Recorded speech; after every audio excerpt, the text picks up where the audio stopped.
Regency off the shelf. Good old Regency base. It ain't, I assume it's transistor, but she's 23 channel. What do you need to do?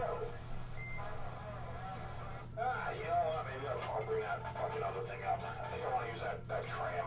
Means I can go downstairs and look more radios up. What time? Alright, I didn't even hear you. Can't even hear me. Friggin' skip. I can hear you here. Okay, down here. There was down here. I'm up there. Down in the Mardi Gras. You can't get there from here. I'm up here in the northeast corner, state of Maine. Hello, that's actually a bone crusher CB shop around the state of Maine. Bone crusher CB shop, go ahead. What the hell's going on with a bone crusher?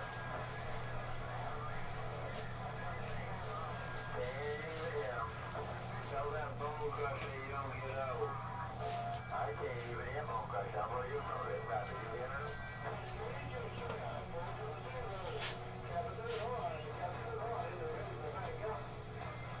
No, I can't hear all the noise. I ain't hearing him. Yeah, roger that, yeah. Alright, well, this ain't working, you know. Yeah, come down with the mic gain, I think. It's a little loud.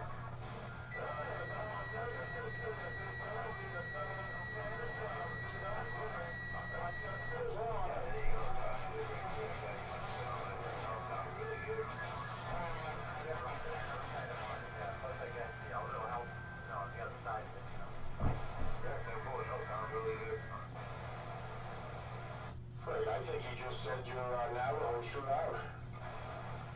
Shoot out? Well, he did say that, didn't he? Yeah, he said, yeah, it's back down to modulation. There's no mic gain or nothing. It's on, well, and that's it. Volume. Oh, yeah, she sounds good. She's, gotta love them oldies.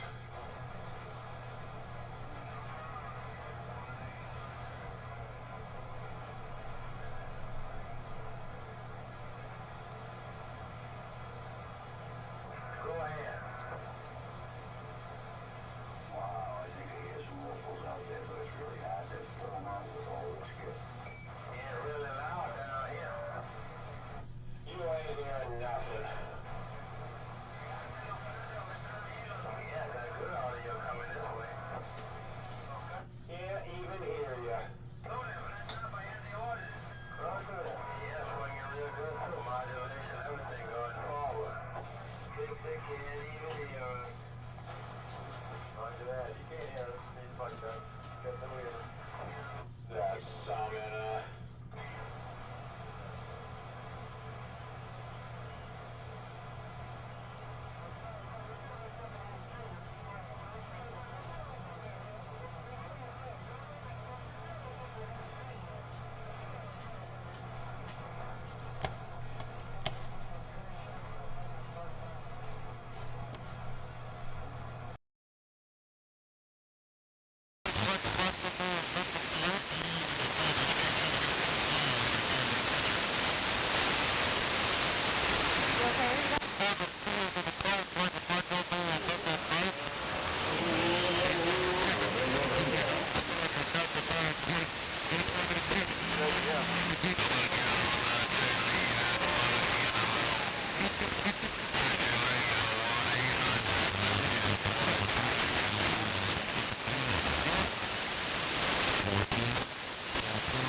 Still a lot of noise out there, huh?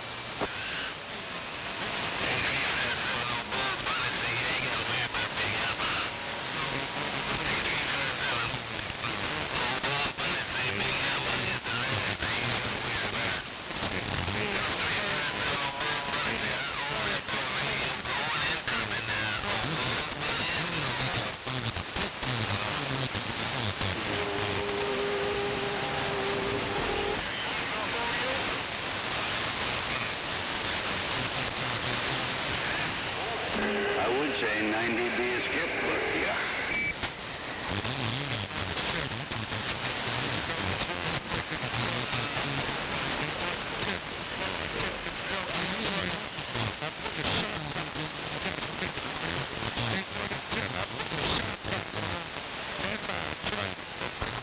Just a lot of swap, huh, from 11.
Freaking Cobra. Is Cobra out here today? He was, but he was getting, hammered with the same slop, if not more.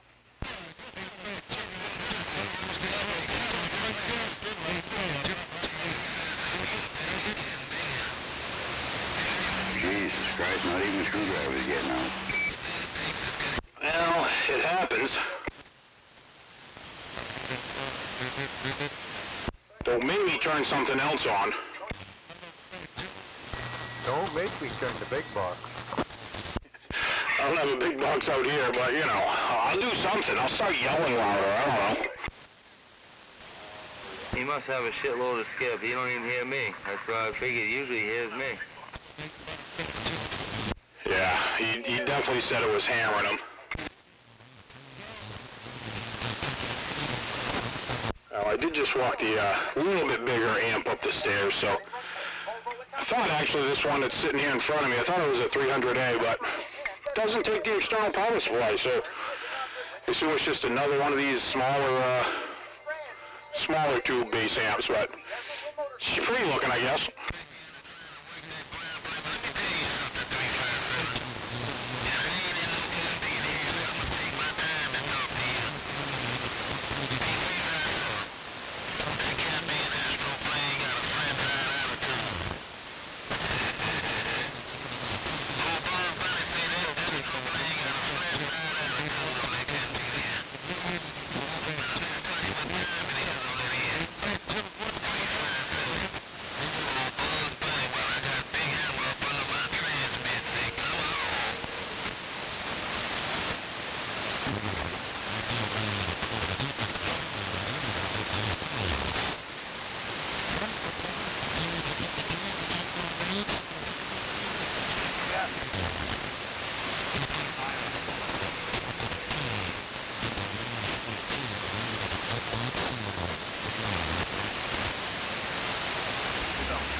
the live feed has noise in it.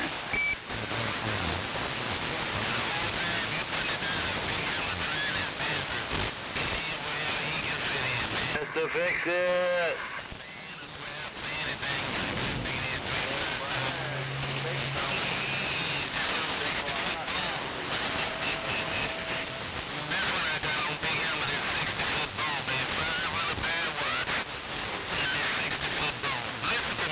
Frankie can't even hear you.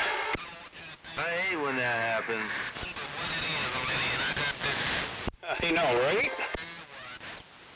Well, I heard you on the live feed, but I can't hear you on my radio. Well, that's not a live feed then. Your live feed is your radio. Shh. I'll start talking, we'll fix it. Hang on, you can't hear us. Shh.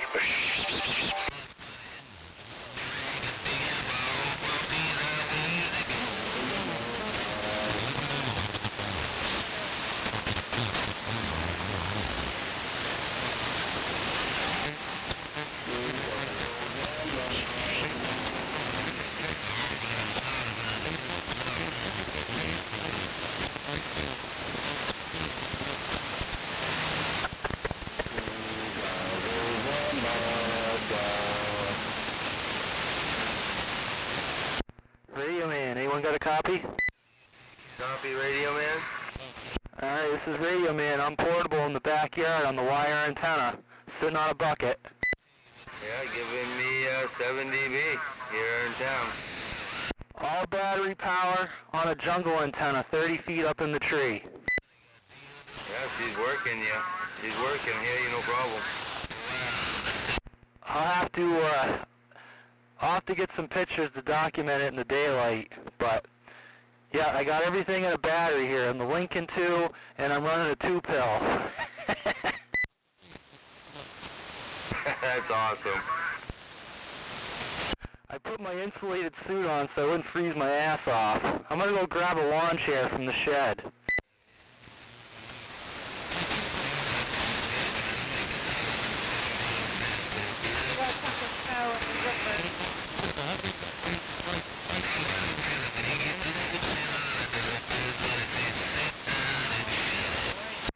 Rabbit, the only one copying me?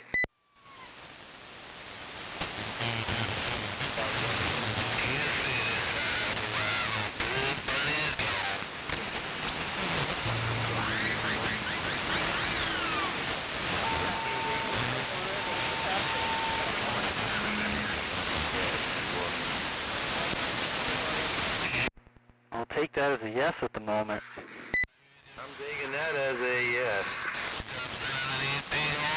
Paranoid. Fix it. Who else is out here?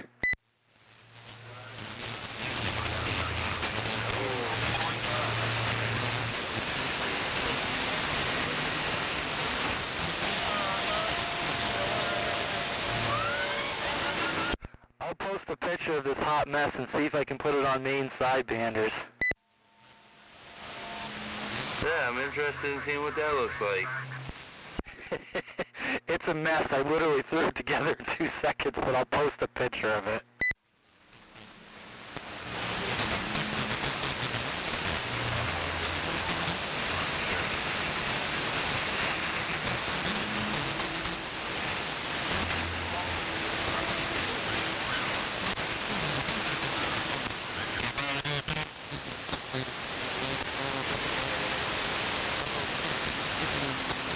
Oh, my balls. Can you hear me now? Yes.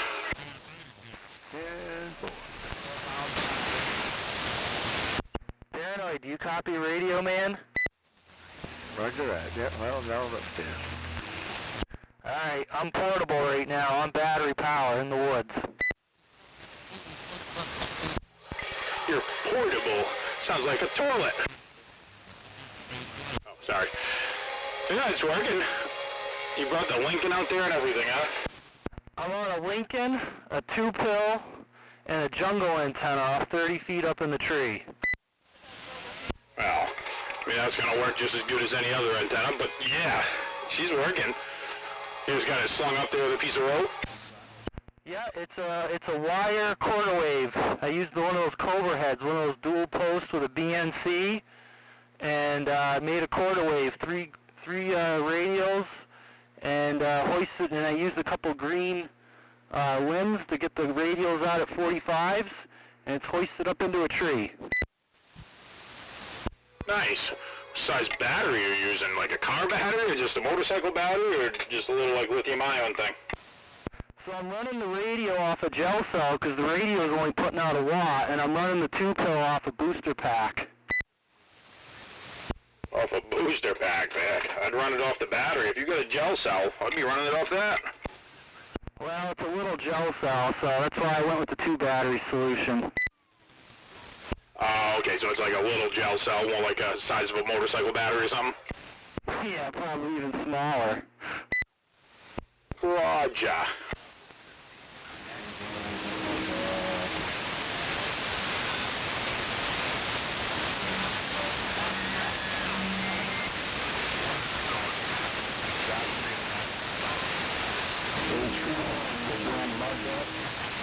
Oh, I can hear you. I don't know who that was yelling for screwdriver, but I heard you. Let me pay a little closer attention here.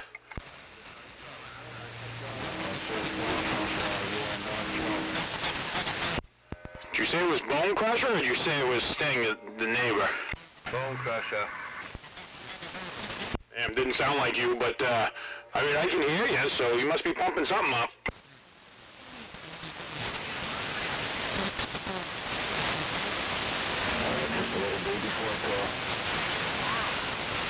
Roger. Wonder if I'm off frequency a little bit, maybe. I don't have a free counter on this thing. It sounds a little muffly to me, but it's working.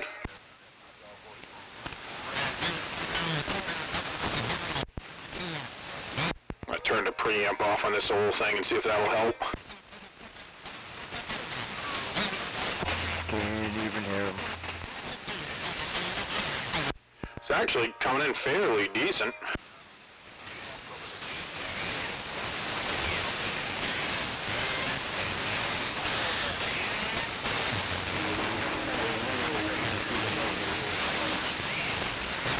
Roger. Well, it's working. I mean, I can hear you. I haven't actually heard you out here in quite a while, so you're making it into town, so, well, past town, I guess, so it's working. Been listening to you, cat nigga.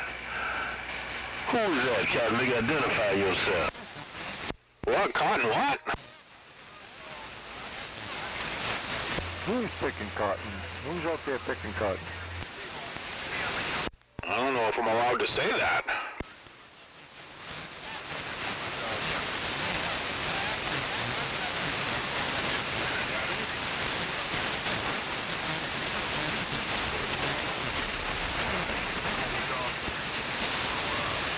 Maybe that's some new slang terminology we're not familiar with. Yeah, folks, yeah, cat nigga, he's smoking too. You know me, man, I was just messing with you.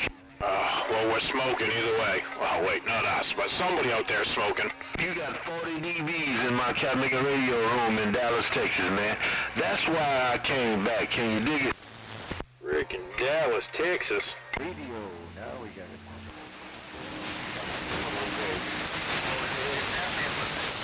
Gonna change out this little Palomar to this little Elkin, see if I can get a little more oomph behind this thing.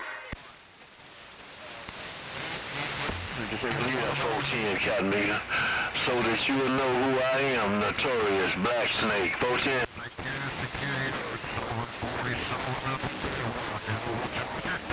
Oh, yeah.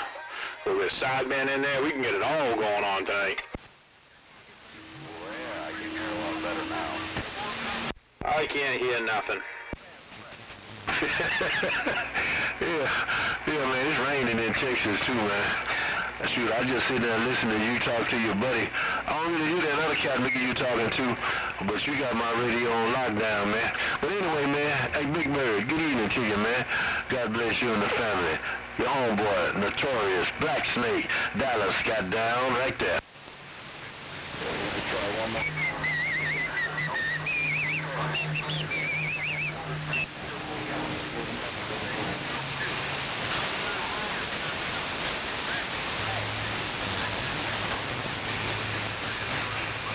about that, Dallas, Texas? How about that, Dallas, Texas?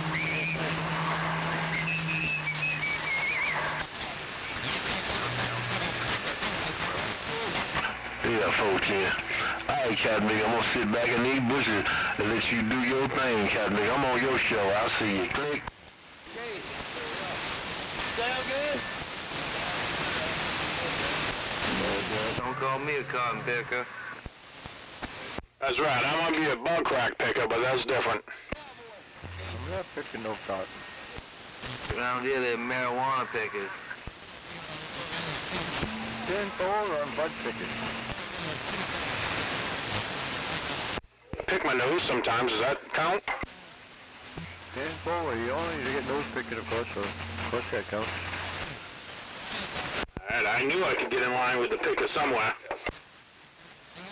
You can pick your nose, you can pick your friends. I think that's what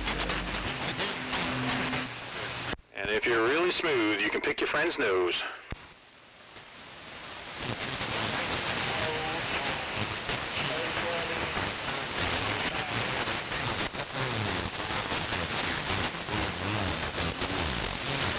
Alright, Screwdriver, how do you copy now?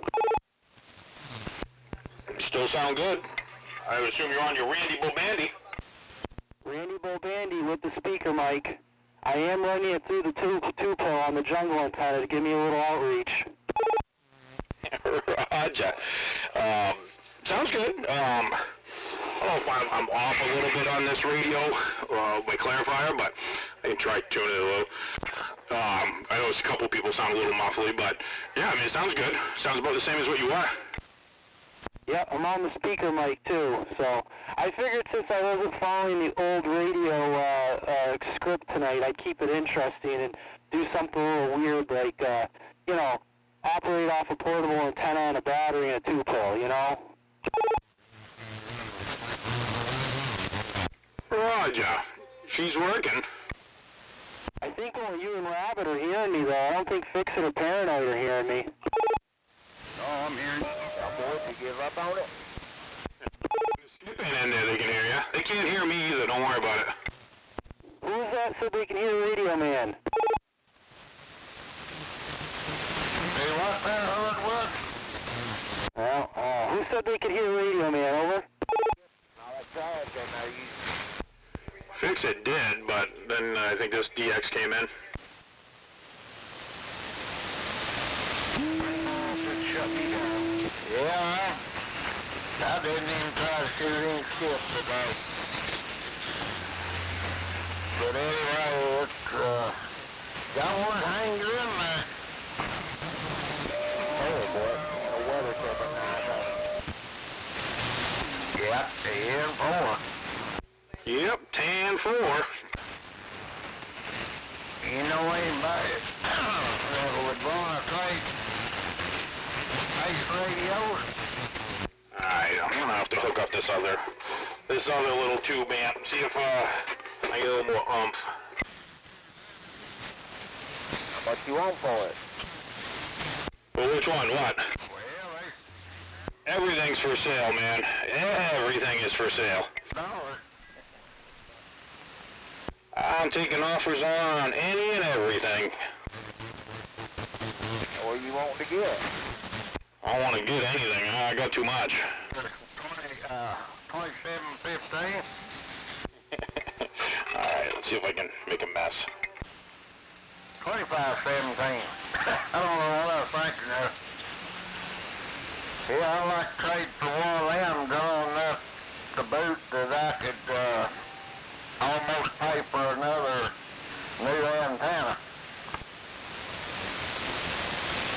Yeah, I seen one of them on that marketplace. $300 or $400. I want to say. Yeah, Moonshine found one that guy wanted $500 for it. And I would trade, if I can find somebody that's got a 2517, I'd like to have a matching pair. And yeah, this Ranger 69. It's got, I think, 12 bands in it. You can go down and listen to the ham operators on this. Or I can't on this 2517. I might consider trading for yours at about 200.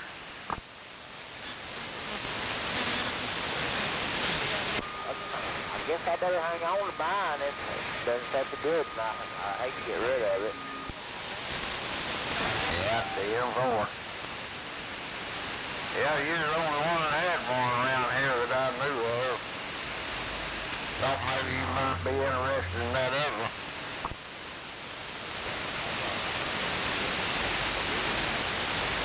I'm trying to save every dollar I got right now so I can get all my antenna stuff up.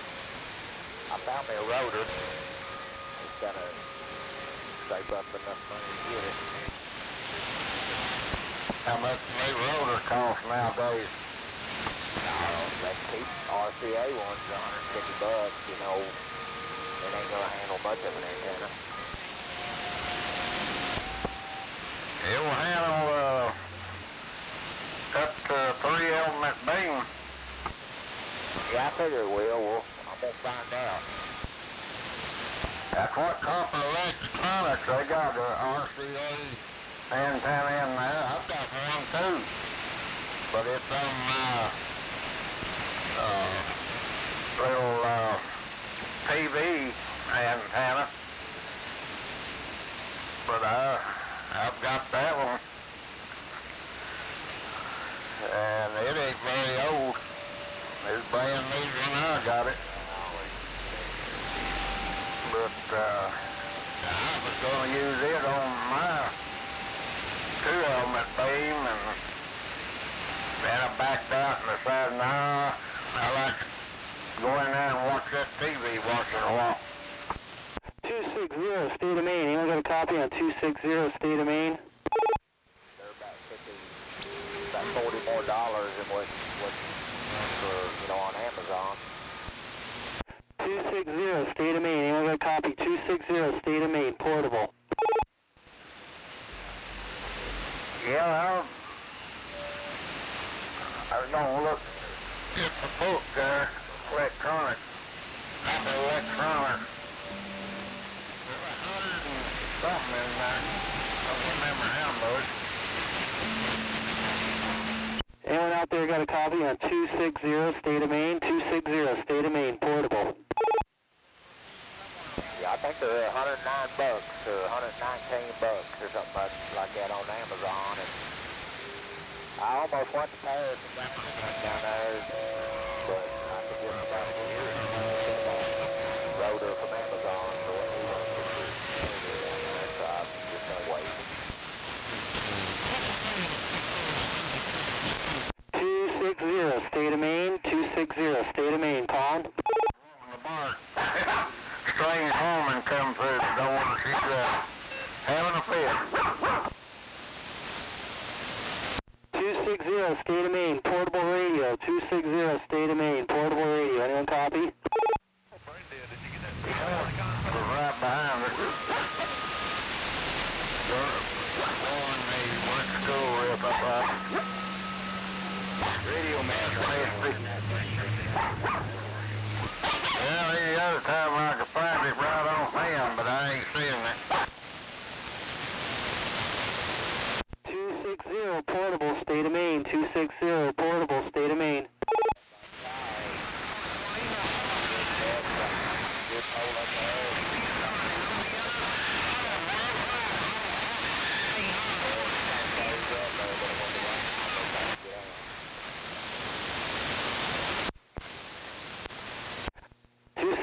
On the President Randy portable. Anyone copy? 260, President Randy portable. I'm trying. Yeah, the M4.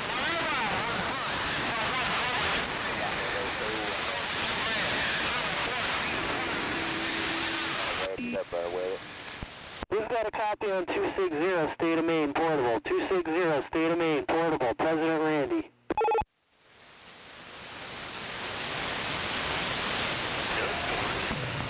Okay,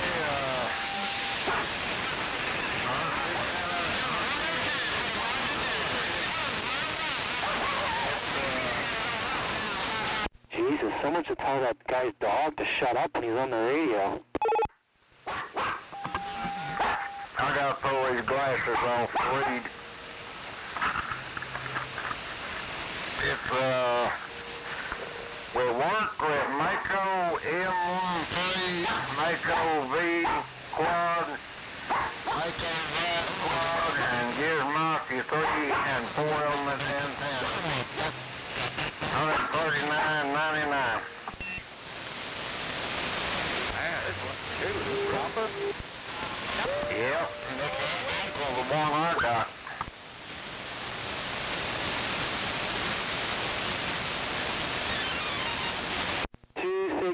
State of Maine, 260 State of Maine, portable. 260 State of Maine portable. I'm hearing you up here there.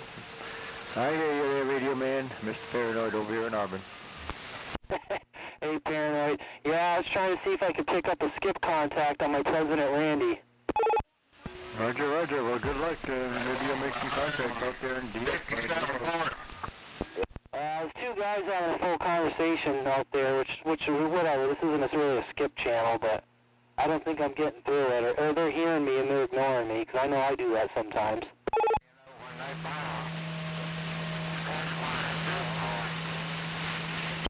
Yeah, Paranoid, if you look on Facebook, I put some little 15-second videos up there of it.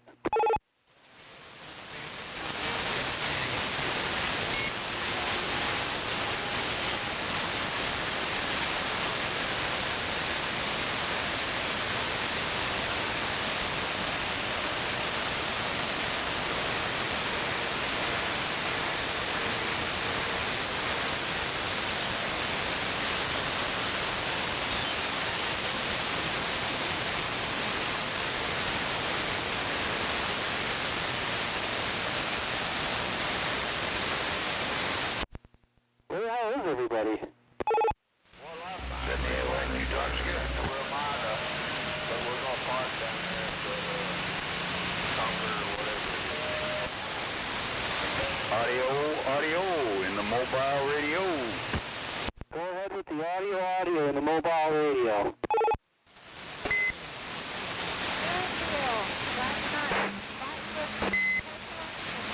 It's just fix-it radio, man. Go ahead and shoot your skip. Hey, Fix-It, what's going on? I had to go mobile so I could knock on the power line, get rid of some of that skip so I could hit a local. Yeah, copy that. I'm on my little President Randy handheld tonight. Roger, roger. Well, see, that's a good thing. I'm up on the hill now. I can hear it.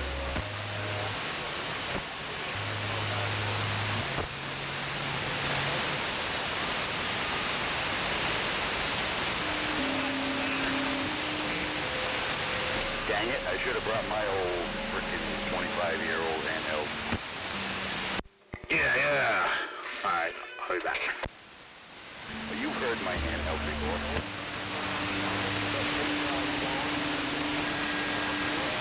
Matter of fact, I think he even played with it. Oh, did I say that?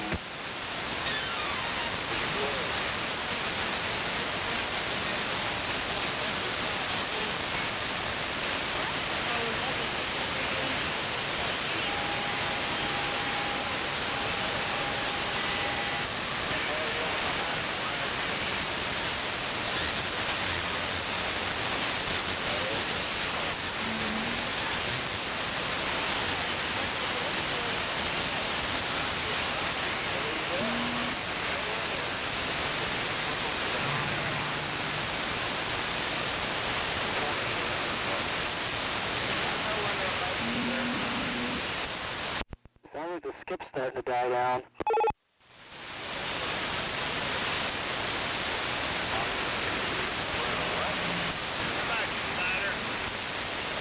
Yeah, that skip did, but the static didn't for some reason. Getting ready to come in. We'll run this command field.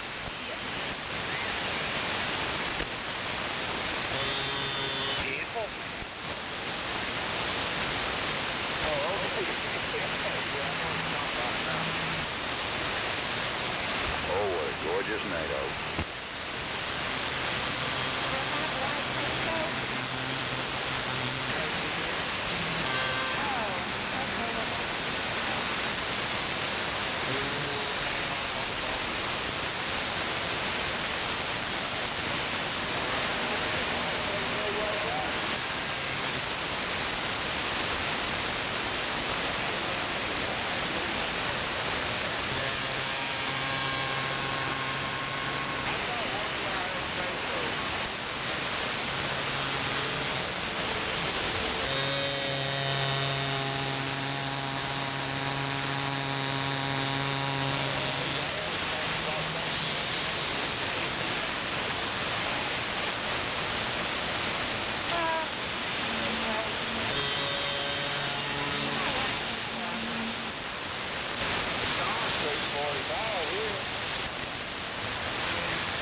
And an input tune on this thing or anything? Just one knob on the front.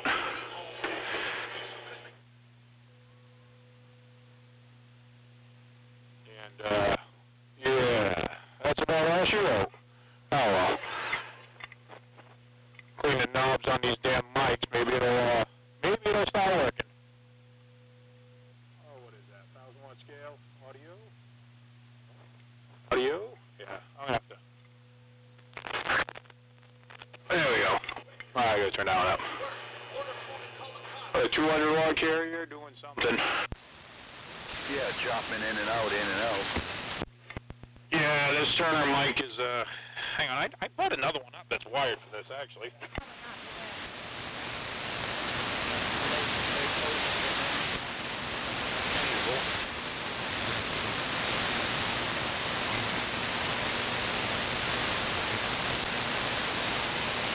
Yeah, but, oop.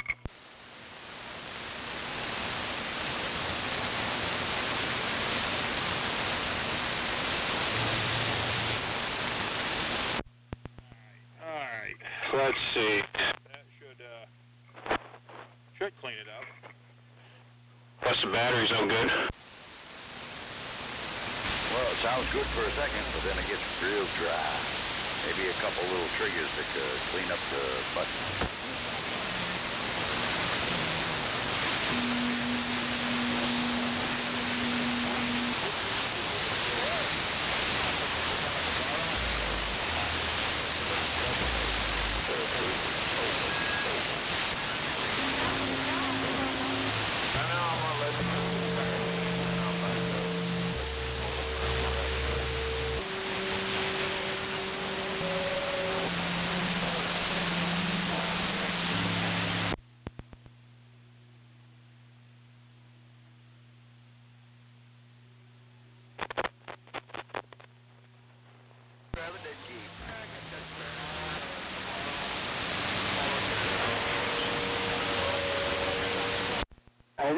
skip is starting to fade out.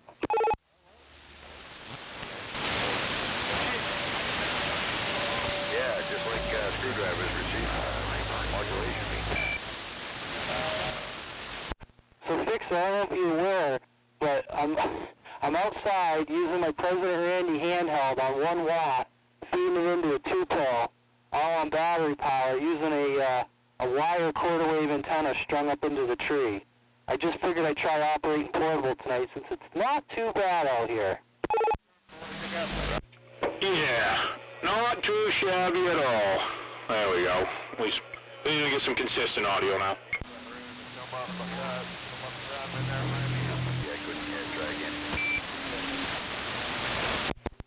Say that again, Fix It.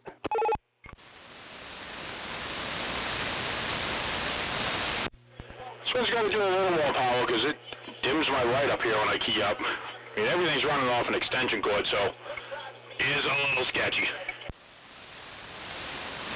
Oh, brother. Oh, I love it.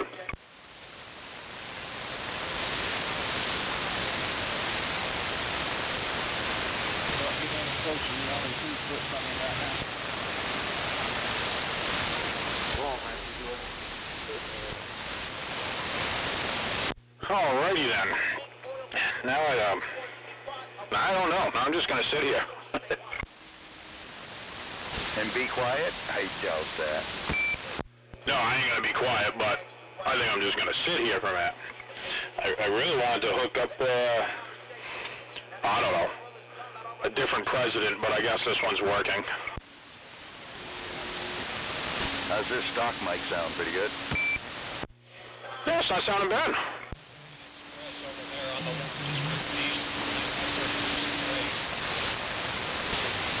Get that modulation cranked just as high as you can go. There you go, send it.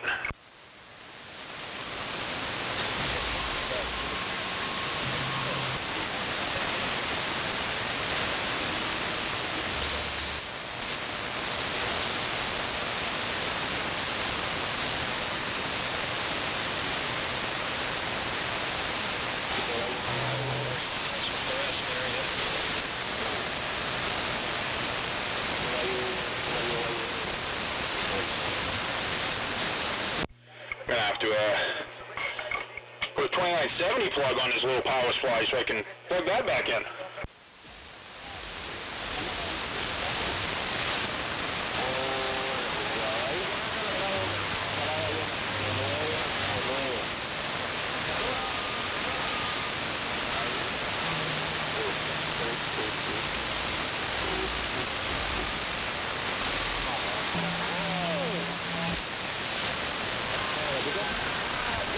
Yeah, this thing's probably putting out more up here than my base does.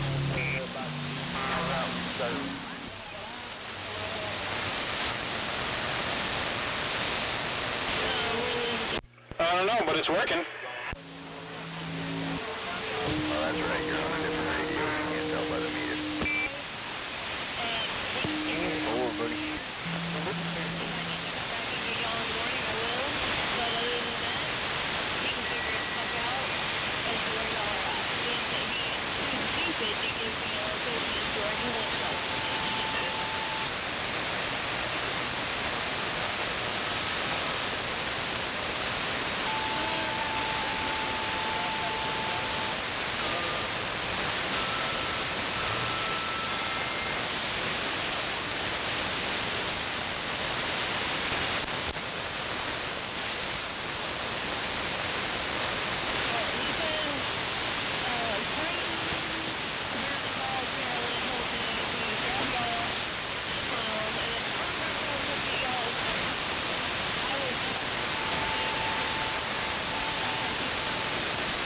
Boy, this is sure fun. Well, you have to talk. Oh crap, that's the problem, is that I'm not talking. Yeah, all you guys are playing with yourselves. Hey man, the radio's dead.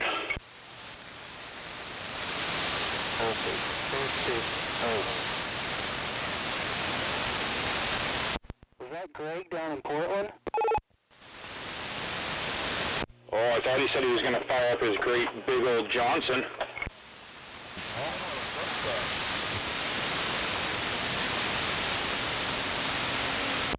Who be that down there?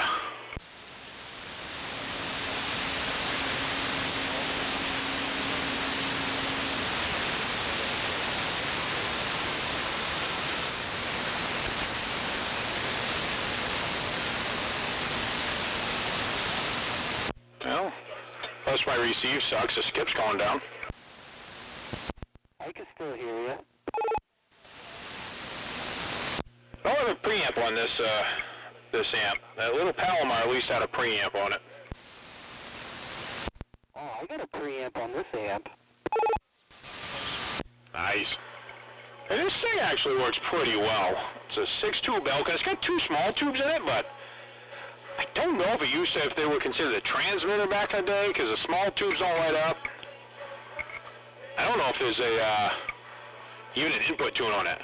It's got like a really nice, like 10-turn pod in the front, which doesn't seem to do much. I mean, it will, but it seems like it's pretty broad-banded.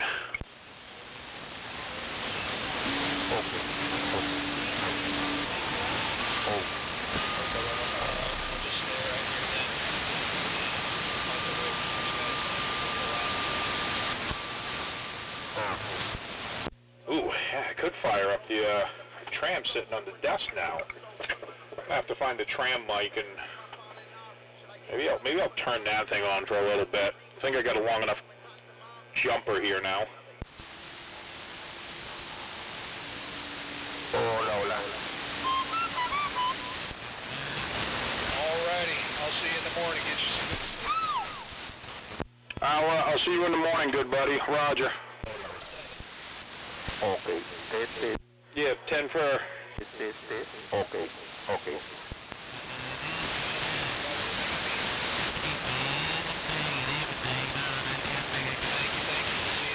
This. Okay. 1, 2, 3. Okay. Hola.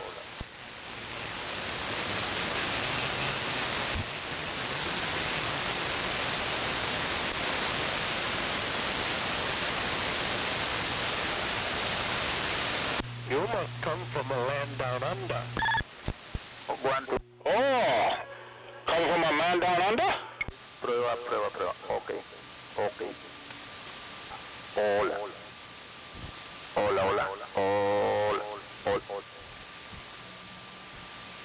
This. Hola.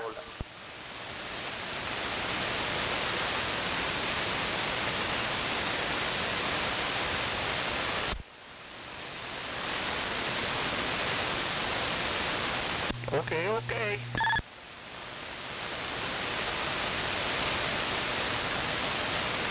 Okay, this. Radio check.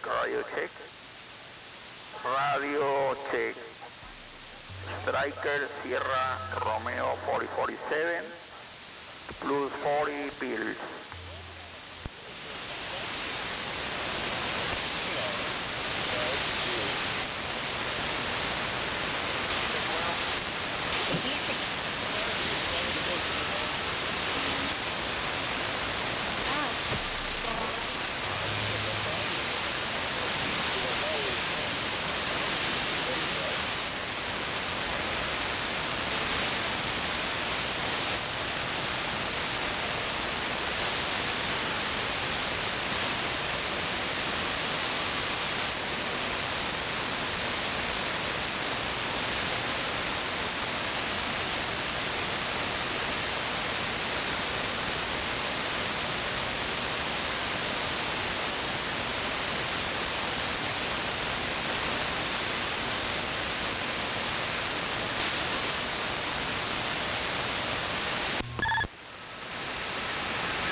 I got potholes.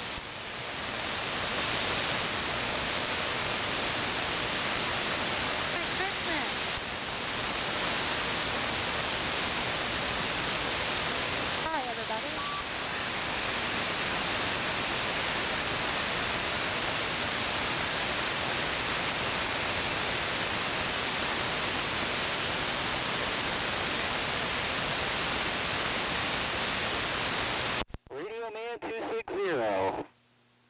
that I have a working President Randy Bobandy speaker mic.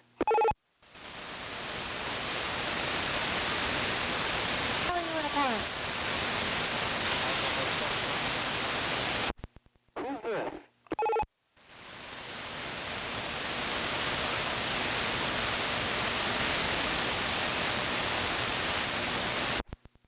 Who we got out here? We got Fix-It, Screwdriver, I heard Rabbit, I heard Paranoid.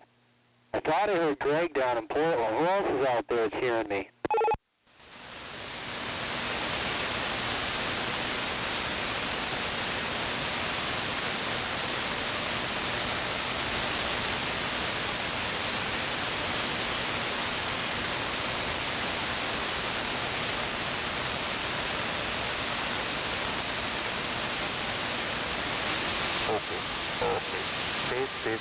Okay.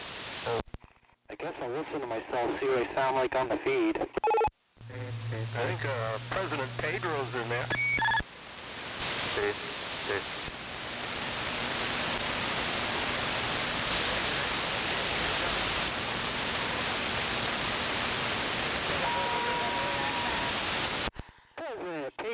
President Pedro, hola.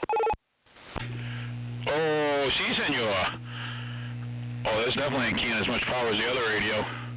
No doubt about it, audio.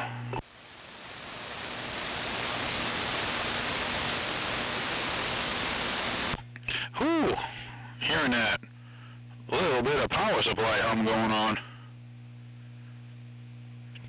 Roger.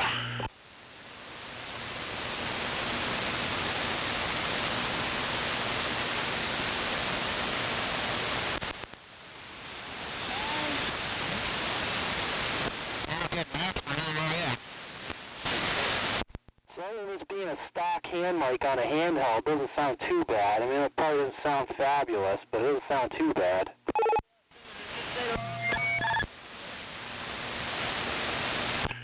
I mean, I guess if well, I don't know right now. This radio, we'll let this warm up a few minutes. I'd say maybe pull the mic out and try the stock going into it, and we'll see. It sounds decent enough, yeah. No, go this way. 10-4, I pulled it out. 10-4, I'm pulling it out. Poop around it. I mean, wait, what? Gross. Ooh, I like his Roger beat, bro.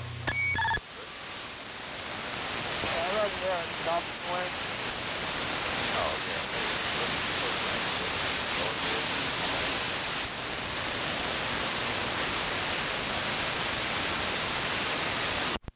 Greg down in Portland, are you hearing me? Every time I call you, you don't answer.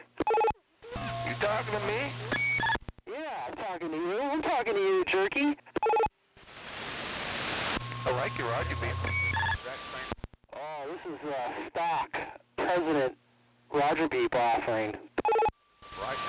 I didn't know what it was. Yeah, it beeps. Oh, well, anyways, definitely doing some portable operating. I wanted to see if this antenna was going to be any good for going out in the woods with it. I just used a little arborist throw bag to throw it over a tree limb. Yep. You can never go wrong with dipoles. They just seem to work. Well, it's not a dipole. It actually is like your Starduster antenna. It has one vertical element and then 3 counterpoises coming down at a 45. And I'm using green saplings to form the triangle that I put together with zip ties. And that brings the 3 radios down at an angle. So it's a true ground plane antenna. Yeah, ground plane, dipole, whatever. It's working. I mean, like I said, I was highly impressed with that Starduster, so I'm sure you'll be highly impressed with that too.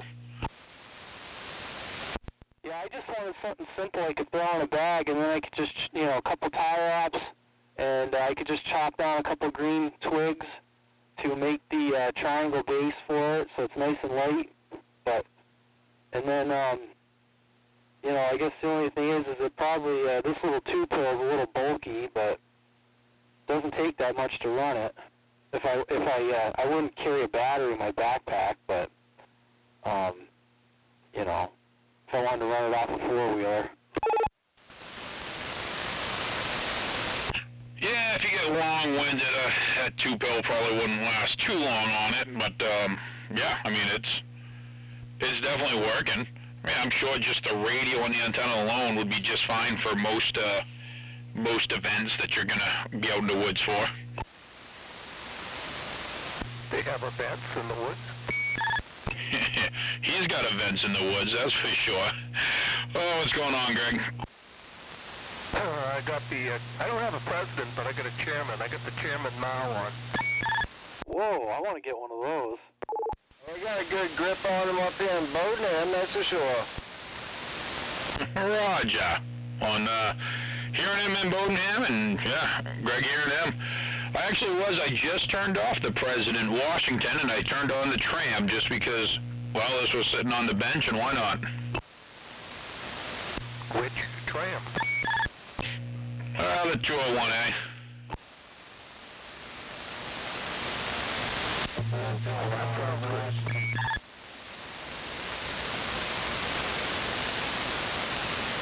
I was gonna mess with him.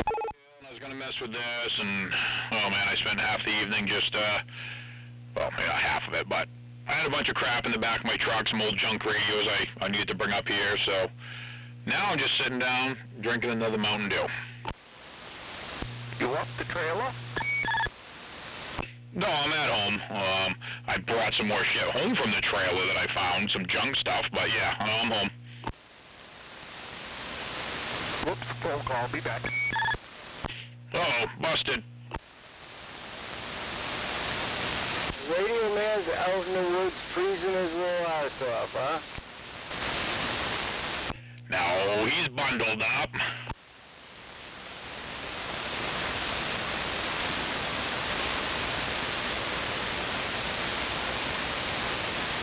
Alright, now I'm back on the Lincoln 2. Holy bejesus.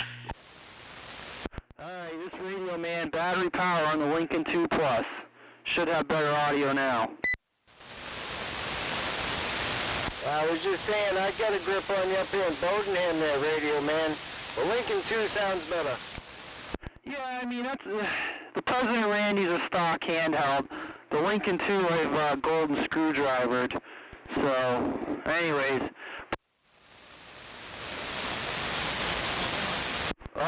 Same signal, but better audio, I think.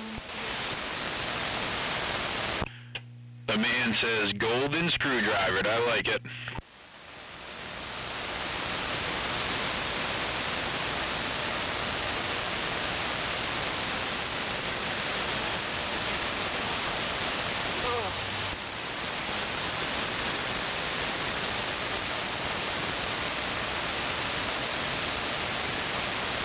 You see that one? Channel 12, Mr. Nova. Channel 12.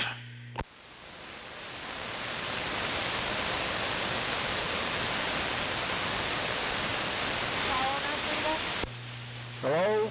Let's hear that tram. Yeah. Pump it up. What you said. Tram to tram. I love it. A tram is a tram. They all do what they do. Indeed. I can't see it from here. I think I'm taking about $1.50, maybe almost 2 out of that little Elkin 6 tube. So I should almost be getting out as well as I normally do. I might not swing up as much, but it should be fairly close. A little piss weak here. Oh, crap, you can't even hear me. That's it, I'm done selling out. Oh, that's 9 in Portland. Need that be a coming to eat? 10-4 on the S9 in Portland, and she did she just say something about give me something to eat? The restaurant was. She said she's sliding down the banister. She's warming up dinner. I'll be right there. Be careful under this bridge. Get out. Yeah, steel toe decided to try something a little different. Go out in the backyard on the battery and made up my own little antenna and threw up in the tree. I saw your post there on Facebook. That's pretty cool. I'm surprised you're getting out pretty good. How long does that battery last you? That's a good question. I've never tried this before. I literally threw this together in 10 minutes just to prove that it can be done and be effective. Like, I didn't even plan this out. I just said, I'm going to try this tonight. It was very effective. I'm actually quite shocked over it, actually. Well, if you think about it, it's basically like screwdriver. What's that M400, the Starduster? It looks like a quarter wave ground plane antenna with 3 radios coming down at 45s, and I have it approximately 30 feet up in the tree. So I mean, it's no different than any other base station antenna, other than it's just made out of wire and it can be coiled up and thrown in a bag. So your main radio is like 102, and then the ground radios are like 102 too? Is that what you're saying? 10-4. Nice. Yeah, what do you say? Yeah. Yeah. Stuff and thingies.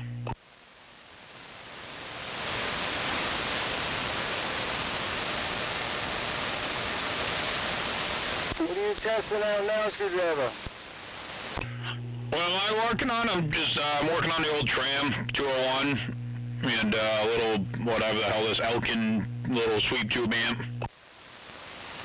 About your antenna testing, how'd that go? I think I'm on the IMAX. I'm not 100% sure. I'm a little back in the back bay, so I really don't remember which antenna is plugged in back here, but I think it's the IMAX. I think this weekend I'm going to pull it down. Hopefully I'll have some time. I don't know.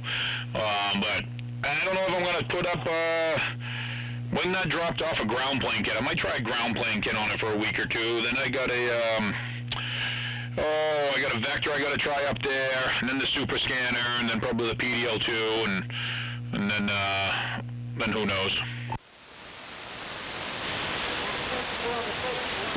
Hey, just for the hell of it, that's radio only, about 5 watts. Radio only. I shut the amp off.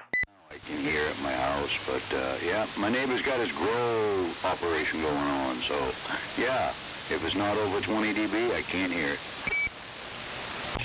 Well, I guess that means Fix-It didn't hear you. 10-4. I doubled. Who didn't hear it? Sorry about that. I'm going to be on the side. Hey, we're good. Our radio man was just trying stock radio to see who could hear him. I heard him. Yeah, I can hear him still. What did he say? It was running 5 watts? Yep, 5 watts out of the President Lincoln. I shut the 2-pill down. No shit.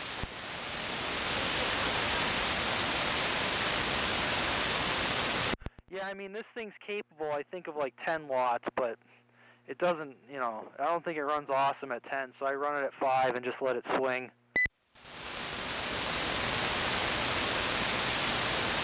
That's pretty amazing, actually. I mean, I heard you a lot louder before, but that's showing it can be done. That's pretty slick. Well, it helps that the skip all of a sudden died out, too. Yeah, frickin' skip. Damn phoners.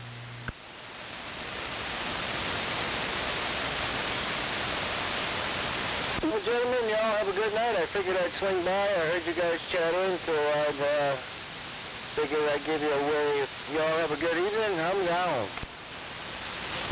Hey, have a good one, man. See you later. Have a good one, radio man. I can still hear you. What? That's good.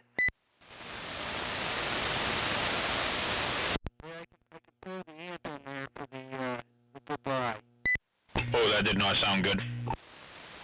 Oops.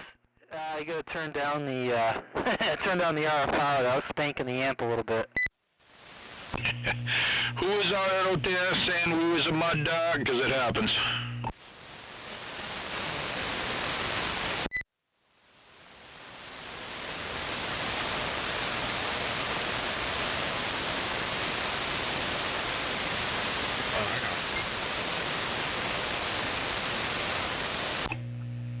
Man, don't make me go back to the President Washington, because I'll do it.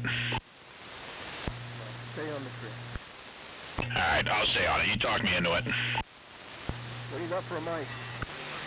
What do I got for a mic on it? I don't know. It's a D104, non-amplified. I don't know. It just says D104. Yeah. Yeah, that thing. It's actually kind of an oddball. Like, the base of it is that gray, like a Tug 8 or a Tug 9, but it does have a key up on the base, so I don't usually see that. It's kind of weird.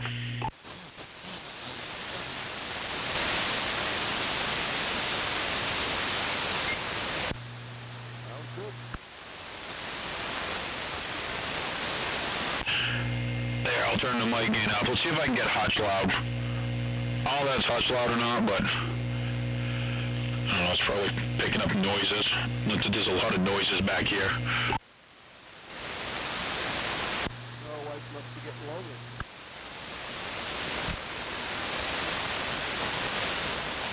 Oh, maybe once I clean this place up, I can start fixing it up here and finish my walls and my ceiling, at least in the radio room. I'm going to separate off a small room and just have like a couple of mics and a couple of chairs. Probably put sound deadening shit all in it. And, yeah, get loud and stupid.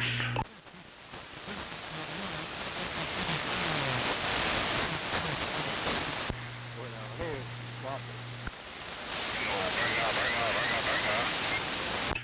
Breaker, breaker, breaker. This has the best rejection of any radio I own. I can hear it, I can stand. You actually could use some more audio. More audio. That's about it right there. Really? Oh man, it could use a little bit more, I'm not gonna lie.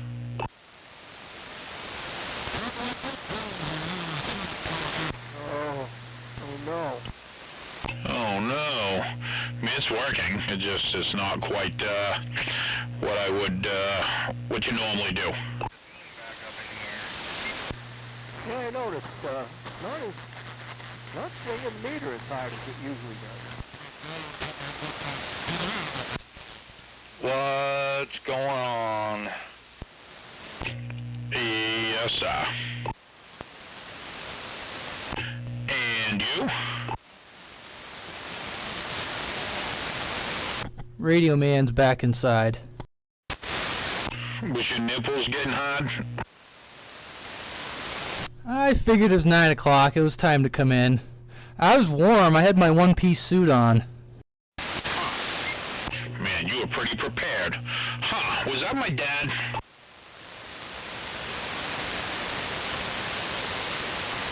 You were wearing a one-piece bathing suit there, Radio Man? Yeah, it's an American flag Speedo. It's what everyone uses when they operate portable, don't they? Absolutely, yeah, the one-piece American flag Speedo, yep. And boy, was he looking good in it. I prefer the banana hammock, but that's all right. Well, I mean, you know, his underoos is plugged in with a 9-volt battery, so that helps.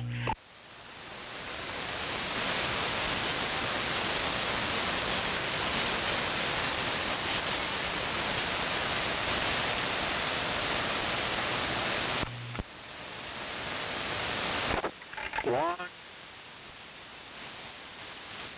two. 1, 2. 2, 1, 2, 1, 2. 1, 2.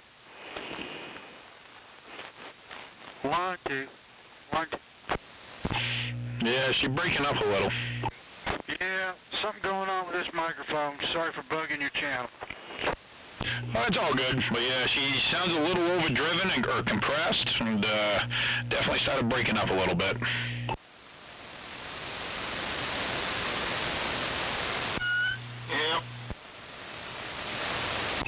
Sometimes I find you just gotta hit it with a hammer. Almost time to put the beam back up in here. That's gonna be nice. Turn everything up to 12. Yes. Yes. It is almost time to get that beam up. Then maybe you can get out.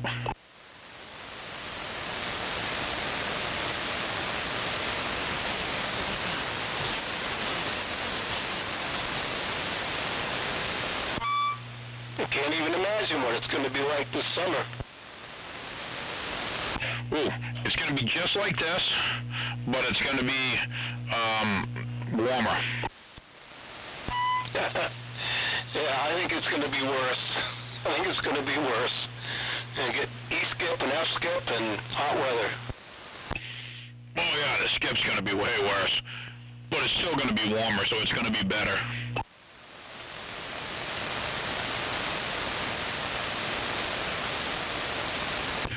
See, this summer, I'd be out on the bike right now. I was sitting in here.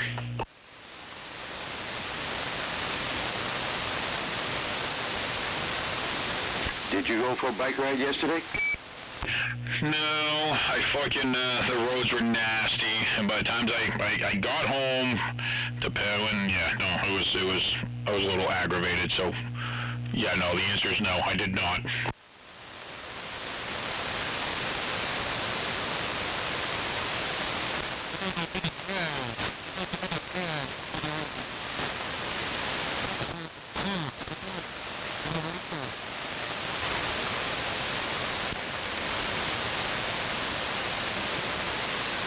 What do you mean you still won't get out?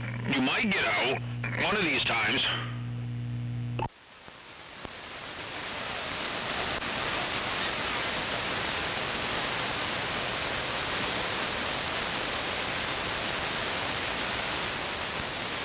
Who are you talking to? Oh, Bone Crusher. He was in here, I don't know if he can hear me, but he was in here, and then he commented on the live, and he said it's almost warm enough to start thinking of putting his beam back up, and then he made a comment about he still wouldn't get out. Oh, 10-4. Yeah. Yeah, well, I gotta get my quad up. It would be kind of fun in the morning when Europe's open. I can just turn away from everybody and just work Europe.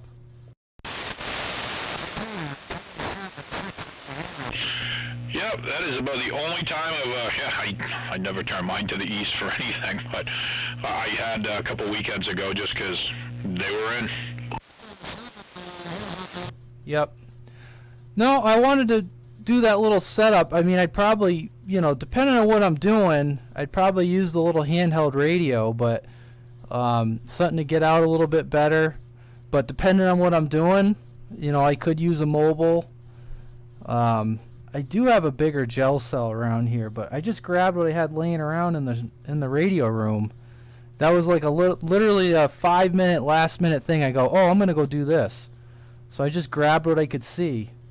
But yeah, if I got a bigger battery, you know, I could run the Lincoln too if I wanted to run the little 2-pill. But you know, local, the Lincoln was doing pretty good just on the radio.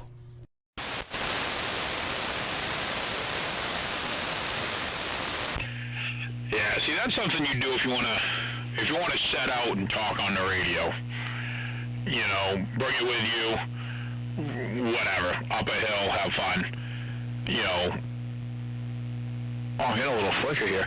I would say, like, normally, you know, I would assume your Randy Bobandy with the regular antenna would still work pretty well if you're just going for a little hike.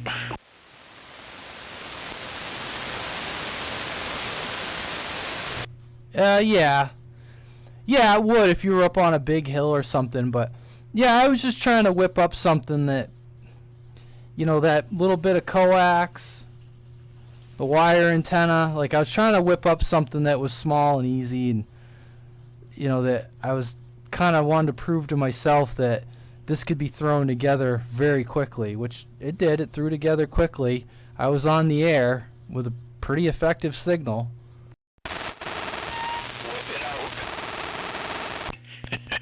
Yeah, whip it out. Yeah, no, it definitely worked. I wouldn't expect anything different. Yeah, I've thrown dipoles up in trees before doing that. I'll tell you the one I want to try next, and it's for a portable operation. I shouldn't tell you because you'll steal it, but I don't care because it's not like it's my idea. But I want to build a collinear antenna out of coax, and all it's going to look like is coax. You just have it coiled up and just fucking string it out straight. Wouldn't it be like 30 or 40 feet long? Yeah, I was thinking like a 5/4 wave. Is what I was looking at. So yeah, roughly, yeah, almost 40 feet. The one I was doing. If you went 3/4, whatever, obviously it's going to be less. But yeah, but it's just a piece of coax. Just fucking wind it up in a tree with however the hell you're going to put up in a tree. It doesn't matter. Slingshot, you know, piece of string, and pull it out straight. And I mean, I might even run one out back here just to run one out back here because I got some good ideas. I think it's going to do amazing. Yeah, yeah, why not? That's, I mean, you know, there's a couple times a year I camp out of my truck and I do set up a radio station. And I don't know, sometimes, you know, I like doing that. Sometimes I don't even really talk on it, but I like setting it up and listening to it, have it running low in the background. But I just wanted to whip something up, or whip it out, as Greg says. Whip it out every now and again. So it's kind of why I was doing that. So something to try this summer, to operate portable a couple times for fun. You got your echo on? I don't think so. Why? I'm just trying to see if I can tell if you've got, you know, any echo in there. Oh no, I'm on the D104. I just came inside. The Lincoln's still in the bag.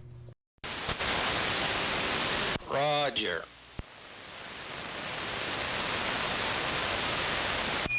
Whip it out of the bag. I'm still in my insulated suit here. I'm roasting, boys. Roasting! Yeah, boys. We like it. I should have went out in the nude in the suit. Probably would have been more comfortable.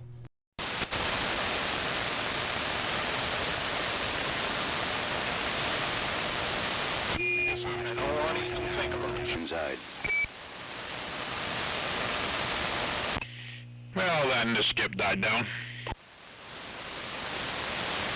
Yeah, skip's not my problem. Grow right next door, out of sequence.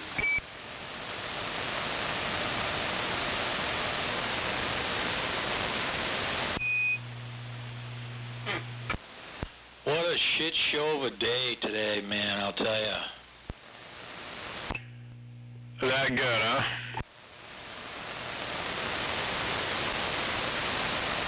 Totally took the wind out of my sails for old radio night. Oh, man. I hate it when I have them kind of days.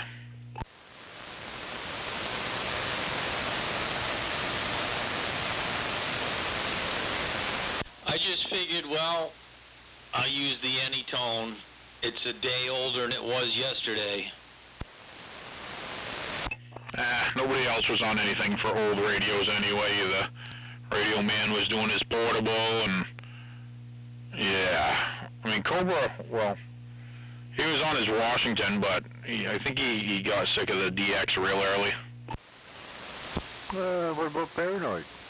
Yeah, Paranoid is on his Navajo. He is about the closest one. I mean, I'm on the Tram now, but he is probably the best old radio of the night before Greg keyed up with the Browning and his Johnson. He said Johnson. Ooh, he had a big old Johnson. Huh? I mean, don't get me wrong, the Washington's still pretty old, but I have a hard time considering a Washington or a 2000 or a 148 or anything like that old. I mean, 2510's old. Fuck, they haven't made them in 35 years, but it's just not the same. I was going to say, is it an age thing? I don't know. There's no real specifics to this, so, I don't know. It doesn't have to be tube to be old. It doesn't necessarily have to be 23 channel, but I mean, those two things definitely help.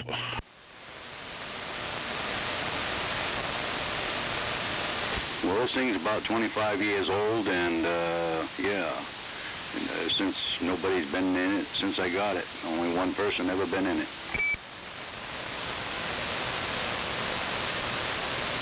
Oh, I've changed the battery once. I'm trying to think about it in terms of, like, my life. When did I first start feeling old?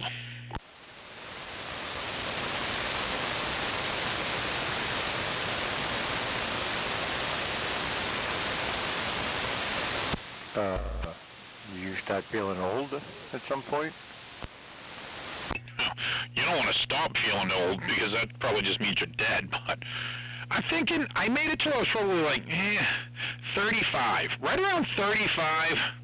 I'd like to say I made it till I was 40 before I started to feel old, but I guess here's another part of it, though. Is it when I started feeling mentally old or physically old? Because physically old is probably 35, maybe 40 years old.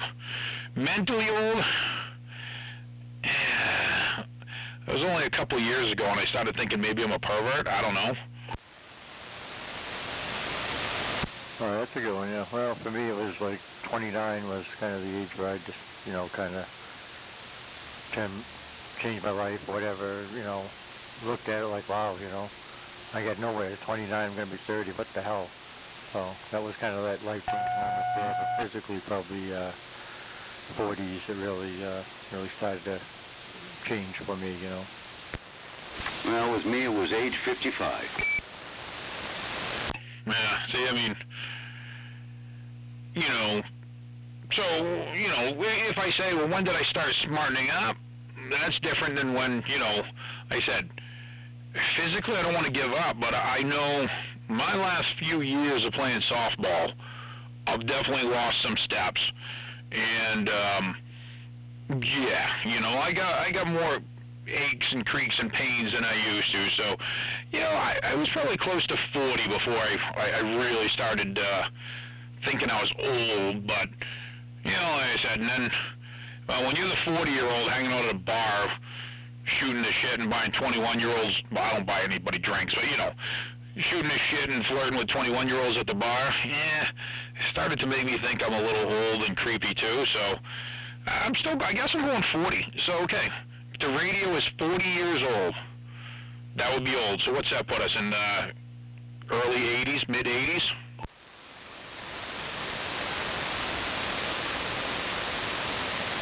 You would be right, you know. What, that I'm a creepy old man? Yeah, you're old and creepy, exactly. Oh, I know it. Trust me. There's just sometimes when I'm out and I say something and then I'm like, man, I should not be saying that. I'm like, you're my kid's age, you know, whatever. You know, I'm like, yeah, this is bad. Yeah, chicks dig creepy old men. That's true. See, I guess I'm not really creepy, because they still love me. You know, I get along well with most anybody of any age, but they all still love me. There's a reason they still hang around and flock around.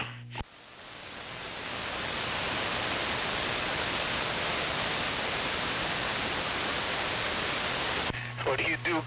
Go in after hours and write your name on the girls' room stall? Well, yeah. I erase everybody else's name and number, and I just write mine. You lost me at the chicks still dig you. I had to put my hip waders on because the shit's rolling in. Let's go out and have some drinks. Let's have some fun. Don't complain. You know how old I'm going to be next week? Oh, we're going to go with 55, sir. Yeah, right. I was trying to make you feel good. 74. Holy fuck, you didn't look a day over 75.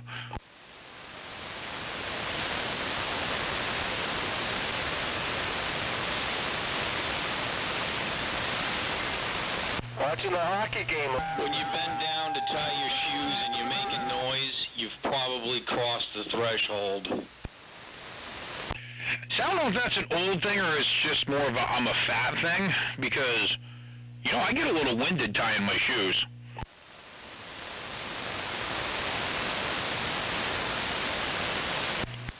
At least you can still tie them. Yeah, this is true.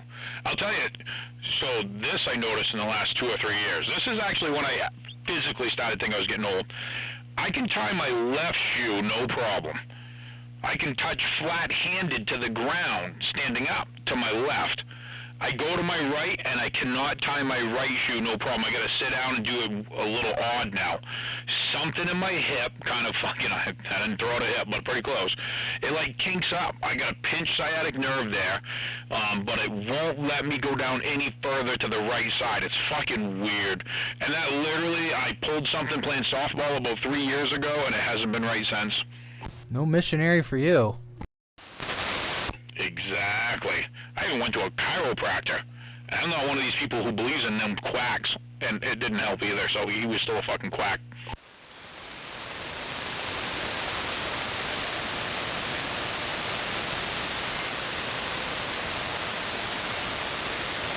With a quack quack here and a quack quack there. Exactly.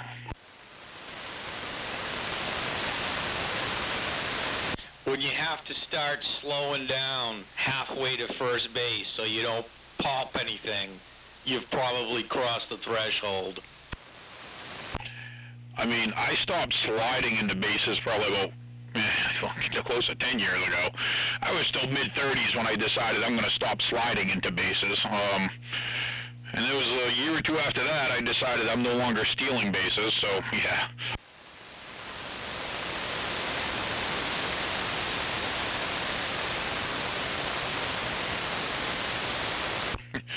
When I started looking at less softball leagues and more cornhole leagues, that's when I knew I was going downhill.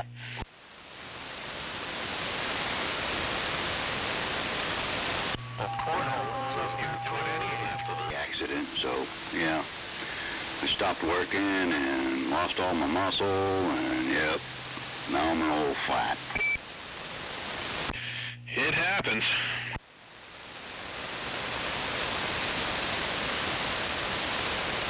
Well, we'll catch you guys tomorrow. I gotta gear up and prepare for another shit show tomorrow. Hey, before you go, you want to know what's okay? What's okay? It's what I love about college chicks. No matter how old I get, they stay the same age.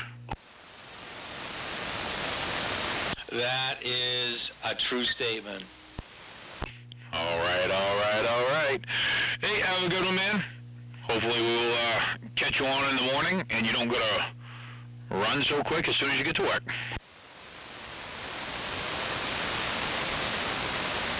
Yeah, Hawkeye, you better carry some toilet paper. Did you shit your pants first thing? Because that is definitely a bad way to start off a week. Anything, as soon as I pull up in front of the building, there's just, it's like an electrical wave machine. I mean, you didn't actually poopy your pants, did you? Because that is definitely a way to start off a bad week. No, that would have been a bad day. Well, not if you had to turn around and go home. Might not have been so bad. I've done that a couple times. I haven't shit myself since I was a kid. It's been at least 3 months. Where is Hawkeye? Hawkeye is over in Lisbon. Can you hear him? Yeah, vaguely. Oh, he just put his antenna up a little bit higher last weekend, and that's pretty good then, if you can hear him in Portland.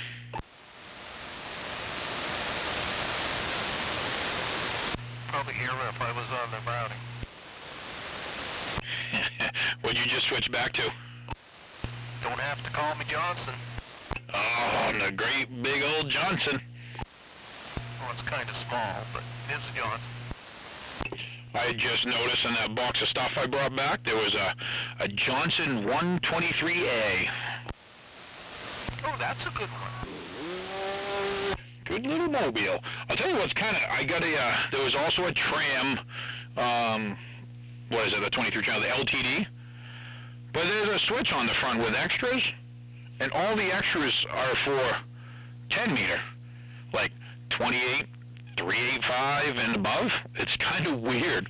There's a little chart on there, and it's all 10 meter fucking shit for the extras. You don't happen to have any Motorola CBs, do you? That I have not seen any that came from here, so I do not, that I'm aware of. That mobile or the base, the sideband one, the 40 channel 5, if you can find one of those, it's probably the best manufactured CB there ever was. Yeah, those are the ones that had that, like, if I remember right, it had a scan function, but it did some funky shit too. Yes, very cool radios. Got the best receiver I've ever used. It's just a fantastic radio. I had one and I sold it. I kicked myself in the ass for it. I like my Uniden Pro 510 XL. Hey, you can't go wrong with the Pro 510. See, that's my problem is, like, every radio I look at, I'm like, man, I gotta get rid of all this shit. Or, well, not all of it, by no means. But I gotta get rid of 3/4 of this shit. And you know what? I'll still have a bigger collection than most people would probably see in their lives. But every time I grab something that I'm gonna get rid of or whatever, and I use it, I'm like, fuck, I kind of like that. Or I'm like, oh, that's kind of cool. Probably a 12-step program. I think I need another radio or two. You could use another radio or two. I got a few. Yes. I guarantee there's got to be there's more than one of us out here. There's got to be some type of meetings for us.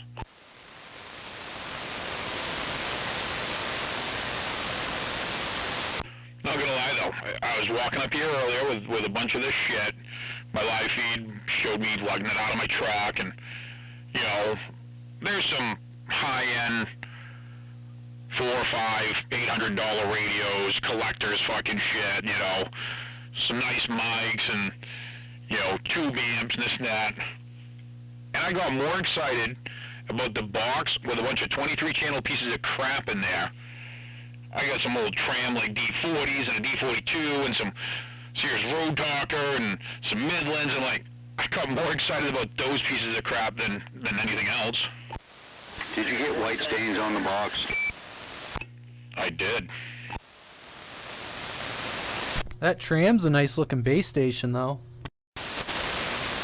I love these old 201s. Like, this would be one of them hard ones I'd have a hard time getting rid of, but they're fucking going for stupid money. Kind of like that Robin, that yellow Robin. That thing's got 2 hours of talk time on it now. And I've seen what those are going for. And I would probably sell it for that. No problem. But then fucking 5 years from now, I'd be like, fuck, man, I wish I still had that thing. Yeah, I've had, there's a couple pieces of equipment I wish I never sold over the years, because to try to get it now, forget it. So now I'm stingy with equipment. And that's my problem. As much as I want to sell 75% of this just to buy myself the next step of where I want to go, I'm like, you know, I want to, but then I'm like, fuck, you know, I'm probably never gonna buy one of them again. Like, I would love to have some of my old Brownings that I got rid of that I don't have. But am I gonna go and spend $500 on a Browning? Fuck no. But I still miss it.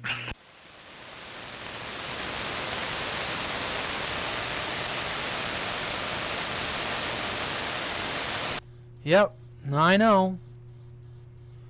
Yeah, no, I got some stuff now I know I'll never get rid of, but I don't have near the equipment that you do.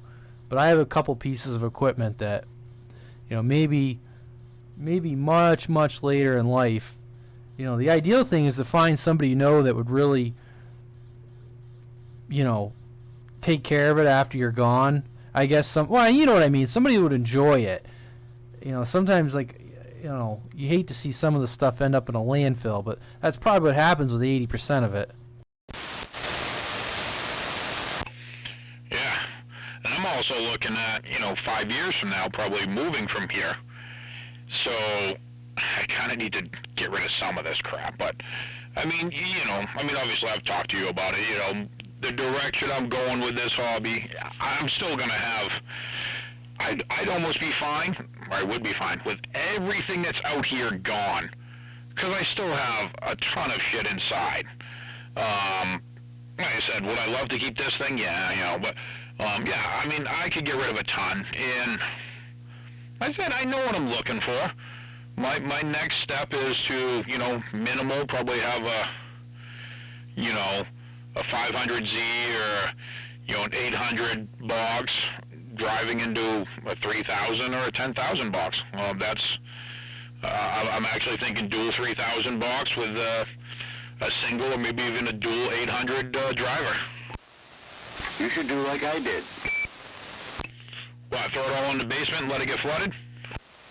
No, go out and buy an old school bus that they retired and take the seats out, use it to move, and then the last thing you put in it is all your radio gear. Then you just park that out behind the place, and there you go, storage shed. I mean, I'll have a radio room no matter where I go. And my office is full of shit, obviously. I mean, most people have been in my office and seen it. And I'm fine with a radio room that size. There's a lot of shit in there. But I'm not fitting all this shit that's up here in there. I mean, not that I could fit everything in this room. But yeah, it's just I don't need, like I said, I also don't need to go spend $10,000 on a new amplifier. Or $5,000 or whatever, you know what I mean? I don't care what it is, like $3,000. I'm like, I don't mind selling some shit and putting that money towards something else, but yeah, I'm not going to go spend that kind of money on something big until I'm, sell some shit. Or until you blow up what you got.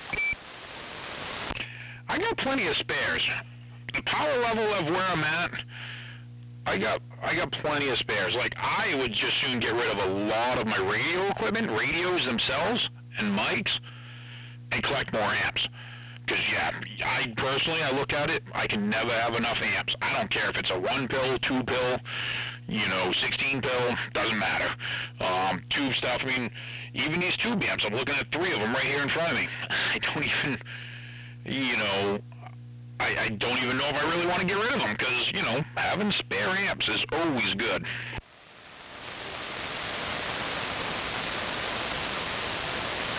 Well, it's like right now, I'd be running that Galaxy Saturn I got, but yeah, it doesn't have a DC jack in the back, and I ain't opened it up to put a jumper beyond the power supply. Maybe up in the guest place, I'll set it up, but it should have a good antenna it needs to be on, too. Why do you need a DC jack on it? Well, if it had a DC jack, I could run it off this battery bank here, and it wouldn't cost nothing. If I left that thing plugged in and on all the time, Christ's sakes, that thing draws just sitting there idling about 25, 30 watts. What, are you on fucking drugs? That thing's gonna draw...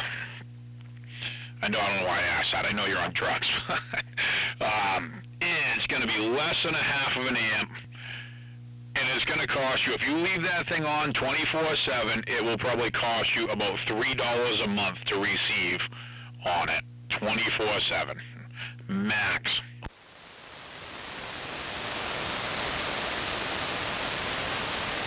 I think you just blew his fuse.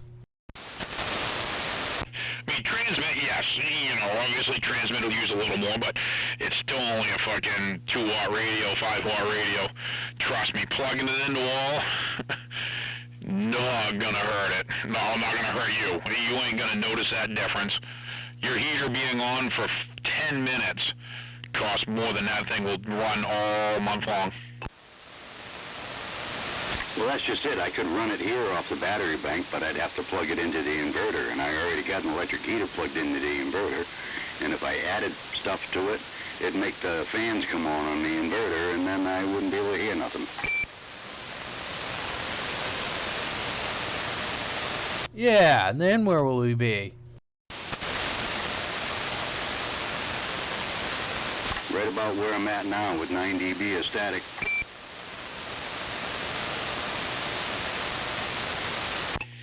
Yeah, what they said.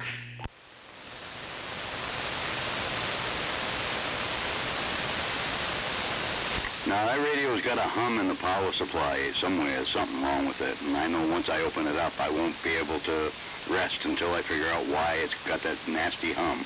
It does sound like a power supply hum. Well, this thing's got a hum in it, too. Only coming through the speaker, though. I can definitely hear a power supply hum coming through the speaker, but, I mean, Saturns aren't new. I mean, I don't remember when they stopped making those, but that's probably going to be close to be considered an old radio. I mean, I don't know if they made them past the mid-90s, you know, realistically.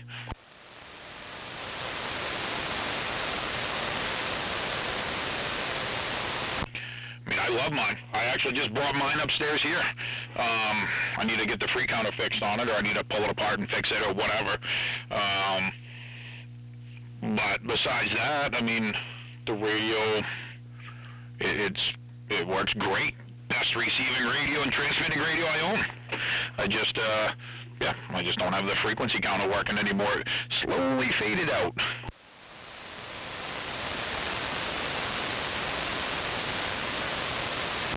I do want to plug in, I found it out there in the garage, a Galaxy Echo or SSB. So it's a big black box radio, but it could use a new paint job on the case, and it doesn't look great. It doesn't have the free counter in it or anything, it's just got the lights, but that would actually be a decent little project to run like a DDS VFO on it. Maybe a 2-pill mounted right inside of it with a 30 amp switching power supply. Just make it like a cool little fucking, or big, but cool bass radio.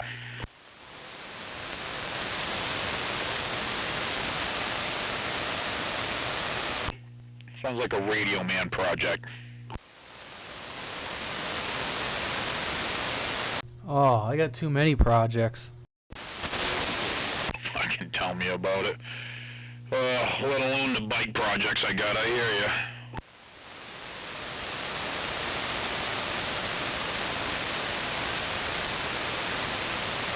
Well, next week I'll be on the old Regency. I was going to run this Lincoln 2 for the week through its paces.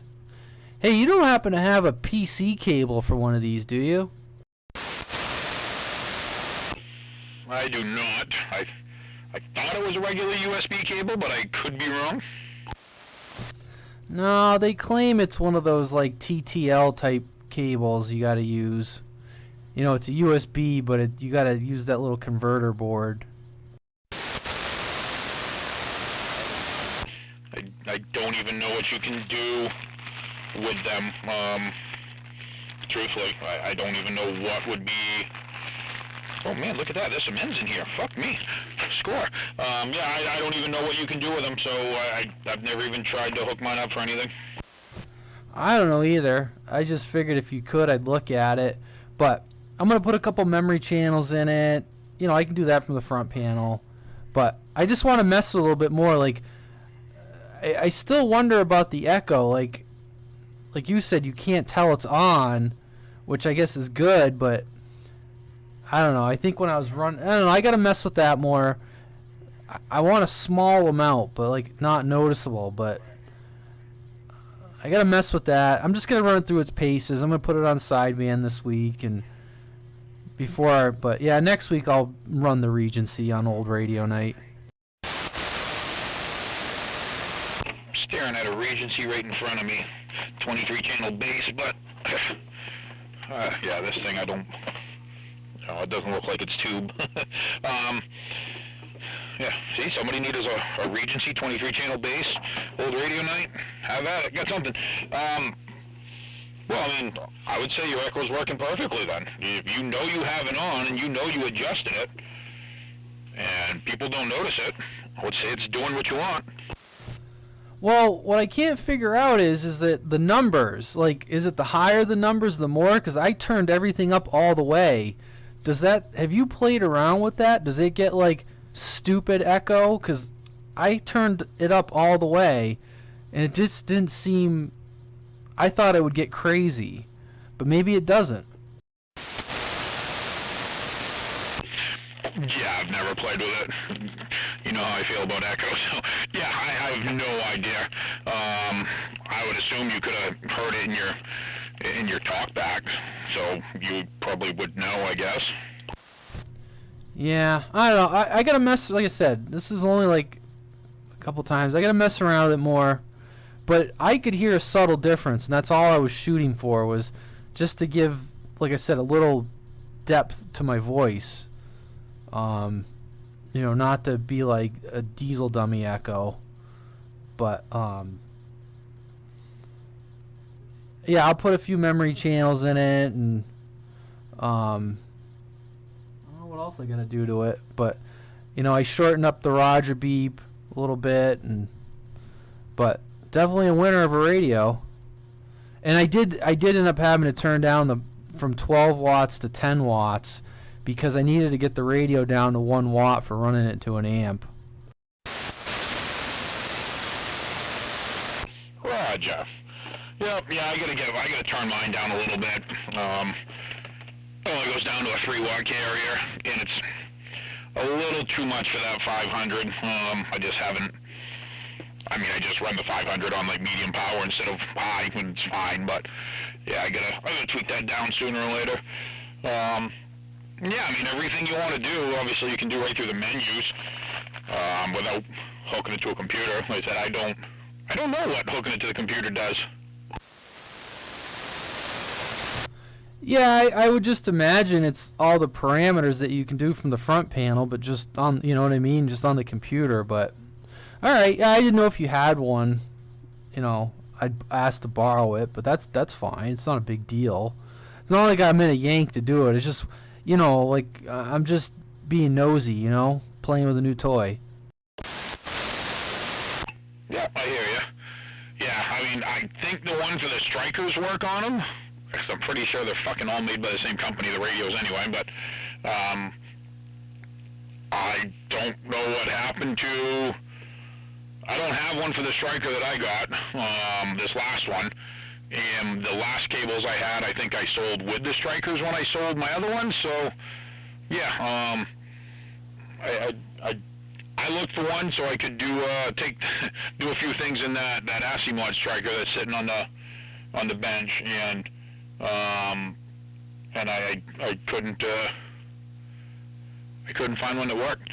So they weren't too bad online. I was going to order one for my Striker. I never thought about the Lincoln. I assumed they were the same.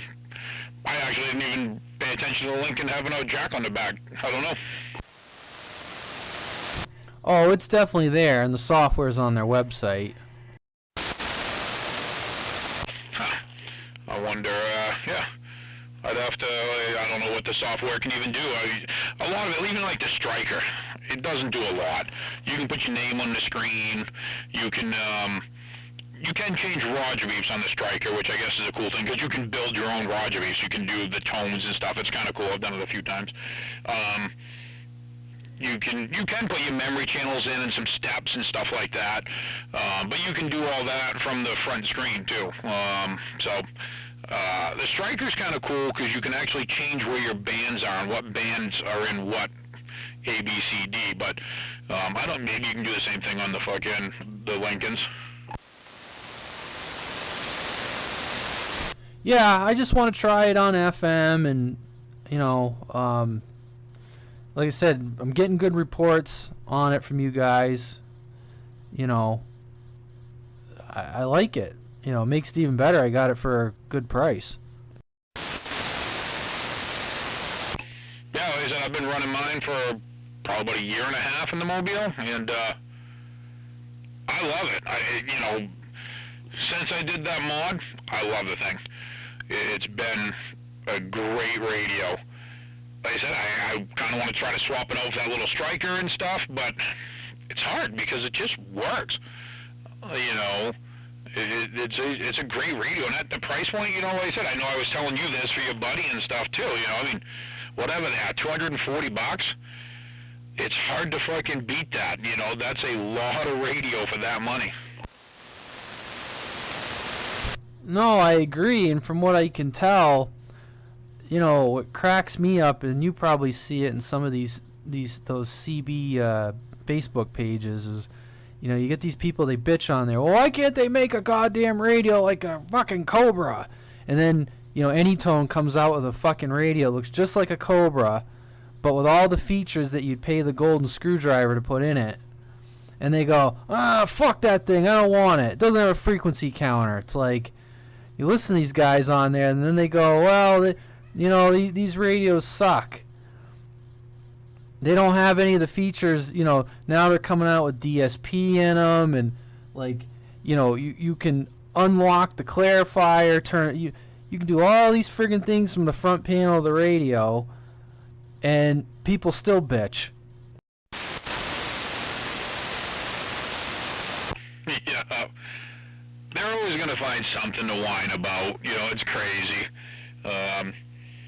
Yeah, I've seen the same thing.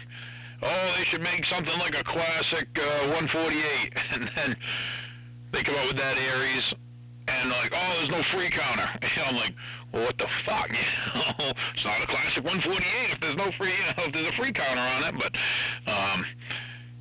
you like that that comment earlier? The guy that was bitching about the people on 19, and he's like, oh yeah, CB radio's dead. It's dead. We can't even talk on 19 because there's so much DX and so many people on there. And I'm like, what? I'm like, did you really just say that? Yeah, that's why I said you opened the can. Yeah, some of those groups, I think there's a lot of people that have very... I don't know if I told you this story, but I got a friend, and he's an MFer on Facebook. And I found out that when he gets in a fight with his wife, he always loses. And he goes to Facebook. And I think that's what a lot of these guys are doing. I think some of these guys are pretty miserable at home, and they just go on there and they fucking piss and moan about everything. Some guy was like, oh, I just ordered this radio. I'm really excited for it to get here. 3/4 of the comment, that fucking radio sucks.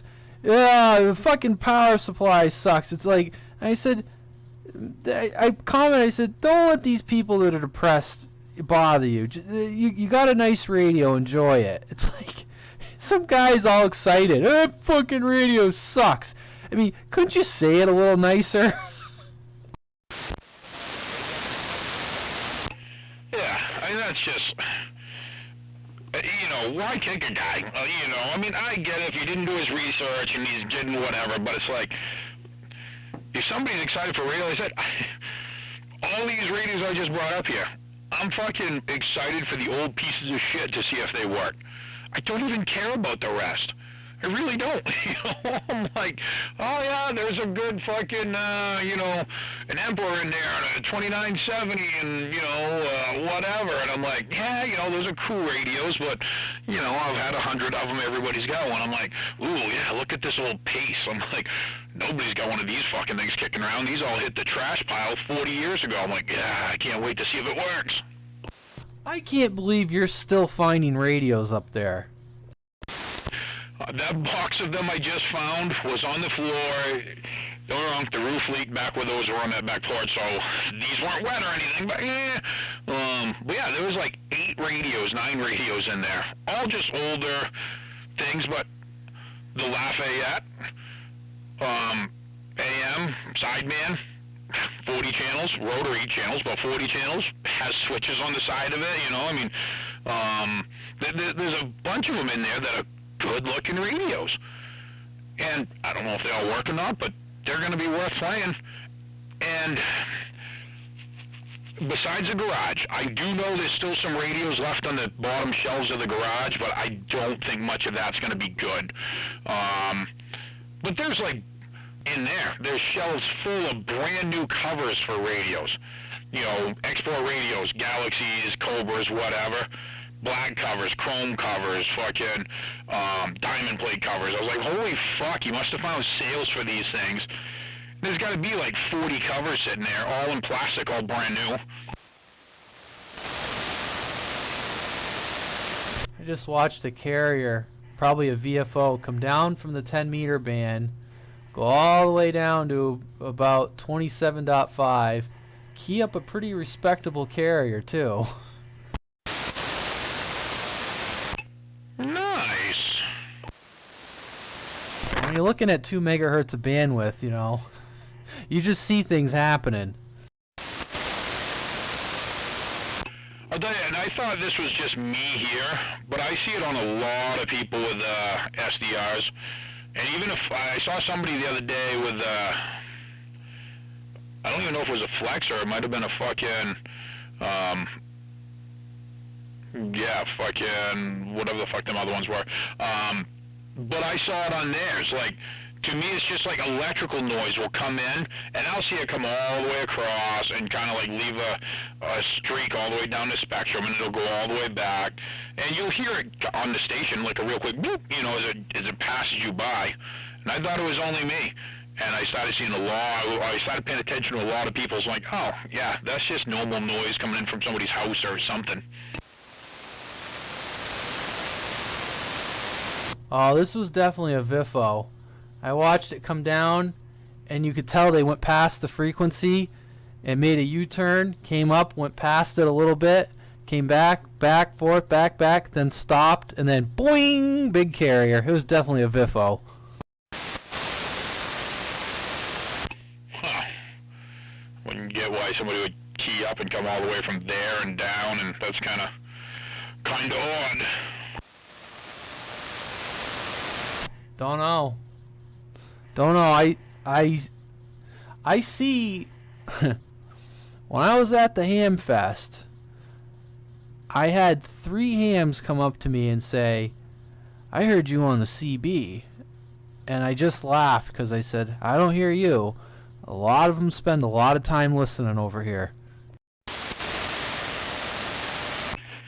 Yeah, it is kind of amusing for how many of them hate this band, and it's a piece of shit band, and they don't even have radios or antennas for this band.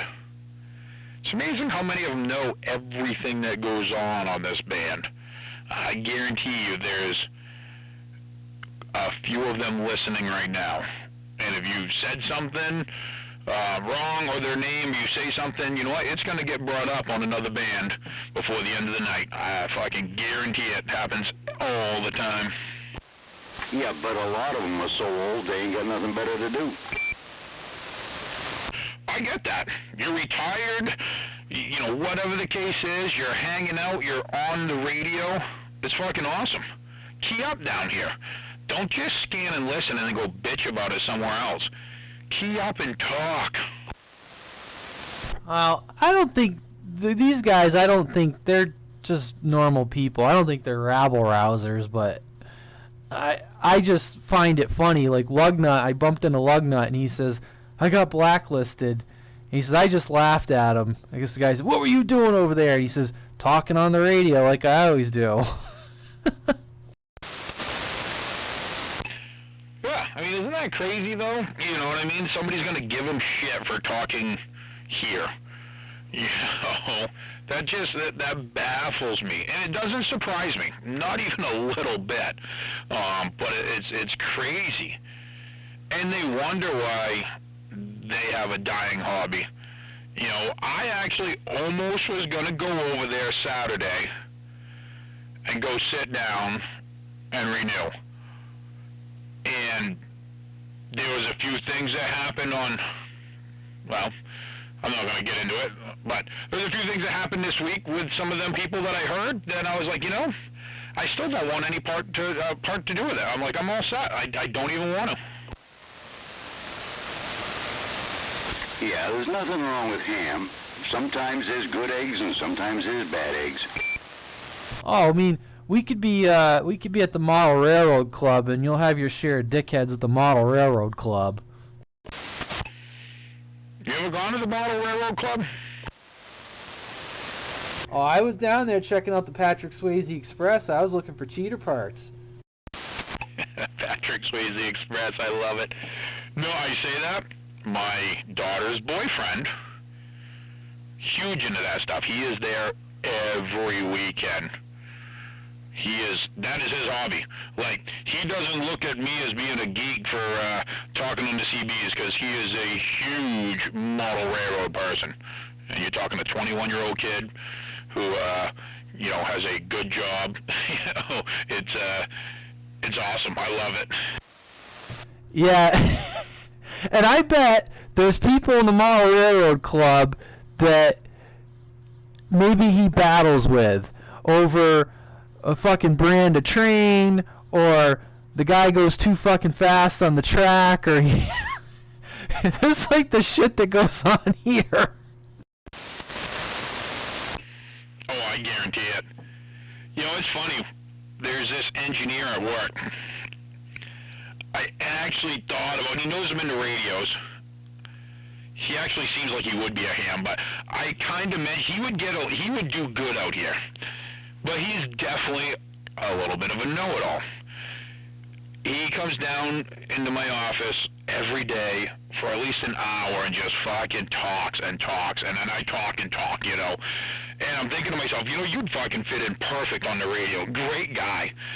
He comes down here down the road all the time. He flies model airplanes. He's big into model airplanes. I mean, he stays up till 2 in the morning on nights when he works, just watching model airplane shit and building his model airplanes and tweaking the engines and this and that.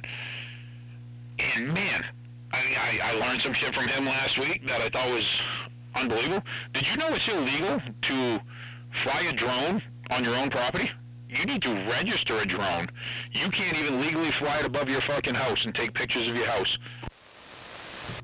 I mean, I kind of heard about that, but I didn't realize to that extent, But I was telling someone this about the other day, and about radio, and I was telling about some of the drama, and he was kind of like, whoa. And I go, dude, this is every organization, group, club that you could, I made the joke about Malarello, but I guarantee you somebody like, that fucking guy, he blows the horn too much. It's distracting when I'm trying to back into the station and change my caboose, and I guarantee. That's why I tell people, you can't take this shit too seriously. Well, yeah, and because there's always jealousy in any type of hobby. So you're going to have the people that are doing what they can, what they got with their one little train, and somebody came in and bought their dream train set up, and they got their fucking shit, and, yeah. I mean, like this guy, he's putting together a jet for this summer. He's working on right now. And you have to get different certified to even be able to buy the jet turbine to put on these model planes. But, yeah, there's somebody be like, oh, fuck you, you're an arrogant prick because you have all this, and, whatever. It's happening in every hobby. I see it at bike events. You go to L.A. Harley and sit at L.A. Harley for 2 hours, and you're going to think that every Harley owner is the biggest piece of shit ever.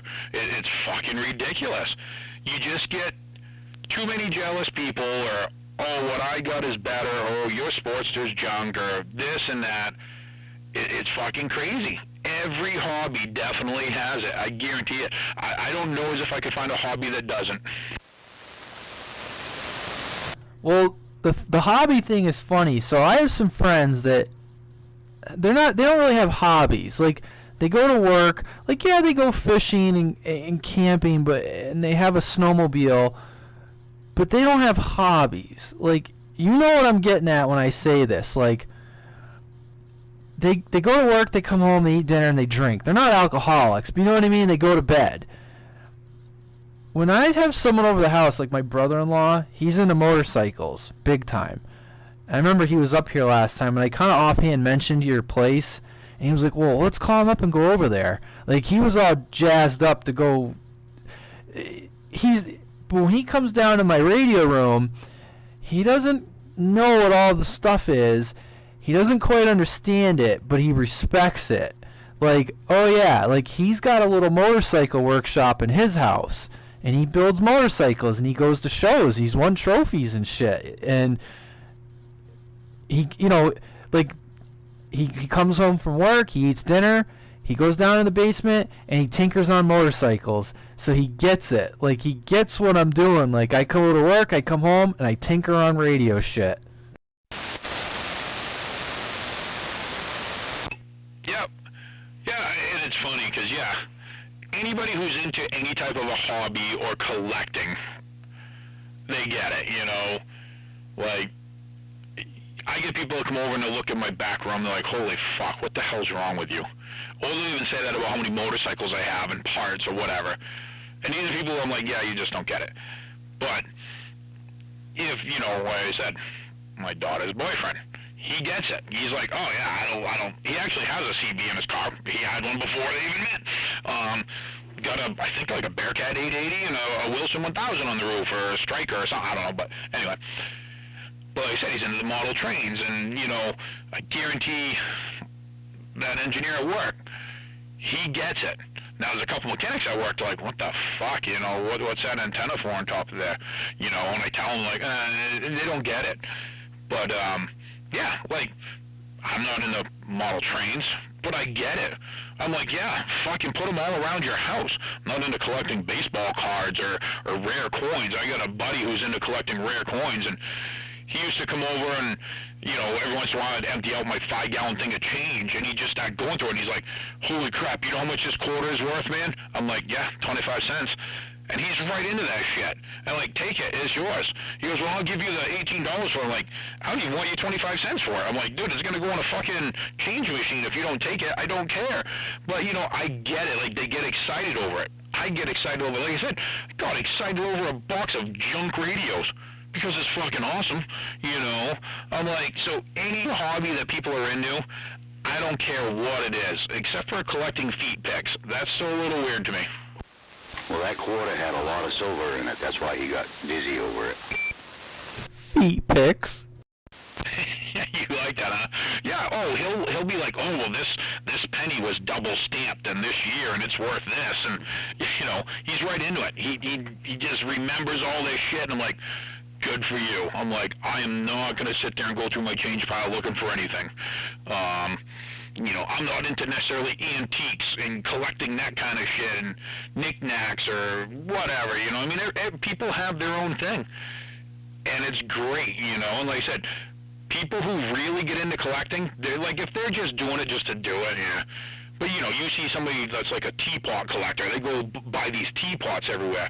Not somebody who just has a bunch of teapots around because whatever, but somebody who will talk to you an hour, 2 hours about their teapots. If they walked in here and they saw all these radios, they'd be like, yeah, I understand. I get it.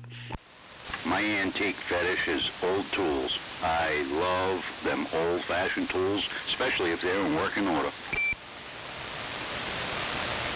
Yeah, exactly.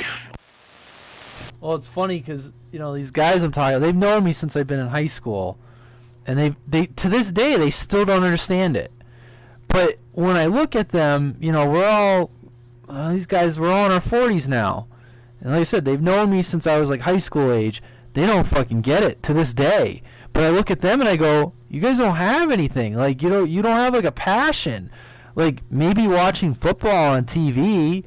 It is funny too. We'll be together and they start talking about sports, and I'm just like, I don't know what the fuck we're talking about. Like, you know, but it's just funny. Like, there are people, like you said, you know, they come over and they see the radio room and they're like, oh, okay.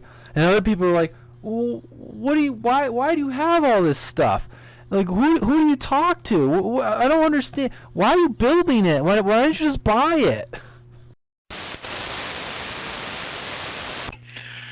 I mean, yeah, I get the whole not understanding it, but like you said, the respect. Now, like, you don't understand the sports thing, but you still respect it, because I can look at that and be like, what the fuck? You know, I watch football, but I'm not like that into it. I got buddies who are big into it. They know everybody's name on their teams and that they root for and this and that, and they'll watch college coming up and follow these people, and I'm into it enough. Not necessarily that. And then, you know, and it's funny because the ones are like, what the fuck, man, oh man, what's wrong with you? You're a dork, you're into fucking CB radio? But then these motherfuckers have whiteboards up on their back room for fantasy football, and their entire fucking 4 months of the year, 5 months of the year, football's on. I mean, they're doing like these math equations and trades, and you know, I mean, they are right into this fantasy football. And I'm like, you're more concerned about somebody else living their life than you living your life. I'm like, what the fuck's wrong with you?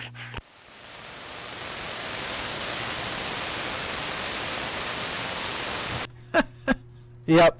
No, it is funny though, like just hobbies in general, you know, at least for men, it's a dying thing. Like when people make the comment about, oh, CB radio's dying, and I think of myself in ham radio and model railroading, you know, amateur gunsmithing, like all those kind of hobbies, RC planes, all those kind of like what I would call kind of traditional hobbies are, you know, really kind of dying. Like, you know, I know people like snowmobiling.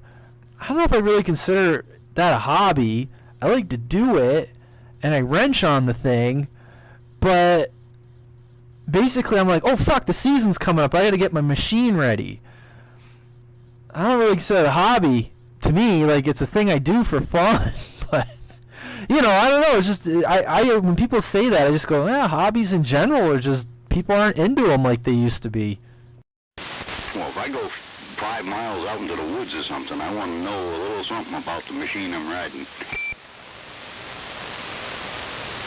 Yeah, and I mean, don't get me wrong, I know some people that are big into snowmobiling too, but I guess there is a difference between a hobby. Oh, I think my phone's about to die. I'm going to have to go inside and plug that thing in. I've had that thing on live for quite a while, dude. But there is a big difference about having a hobby. Like I said, fishing is a hobby. I like fishing. I like snowmobiling. I like four-wheeling. But none of those are like a passion to me. I still consider them a hobby because I do them. I like camping or going to camp. But like my motorcycles, that's a passion. My CBs, that's a passion. Both of those are bordering on that's my life. I can't even say bordering. Those are my life. The only reason I go to work is to support my motorcycles and my CBs. You know, that's my fucking life, and it's my passion. So I guess there's a little difference between a hobby and a passion. I mean, I know you said that, but, you know, so I get that, because some people are like, oh, I'm into fishing. I'm like, yeah, you go fishing once a month. That's not into it. You're not out there at 1 in the morning and fucking all decked out. And I know people who are into fishing that they'll spend $2,000 on a fucking rod and a reel. And I look at it and go, what the hell? But that's what they're into. My wife and I have an inside joke, and she was like, if you were ever on Jeopardy and they had a radio category, she's like, you would crush everybody. And we'll be watching TV, and I'll be like, that's a Yaesu blah blah 101E or whatever. I'm just throwing out a model. And she's like, what? She's like, that was only on the screen for a quarter of a second. I'm like, yep, yeah, I had one. Yep, own it, in the basement. Yep, hooked up to an antenna right now. Like, I'll go through. It literally got to a point where she's like, I don't think you've ever been stumped. She literally took a picture of something. I wasn't even in the room and sent it to me. I wasn't even home. She's like, what's that? And I sent her back what it was. And it's been like an inside joke with us. Oh, I love it. Every time I see any type of movie or show on the radio, I'm like, and my wife even, it's been long enough now where she even catches on. She knows. She was just out here a little while ago, came down the stairs.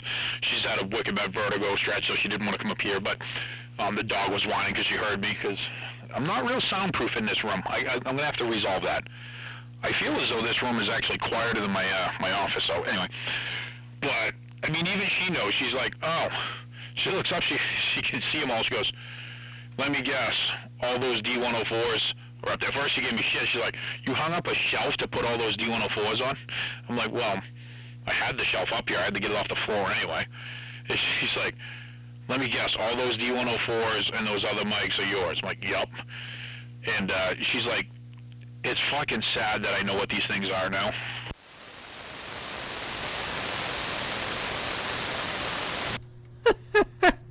Oh, it's a sickness. There's no doubt about it.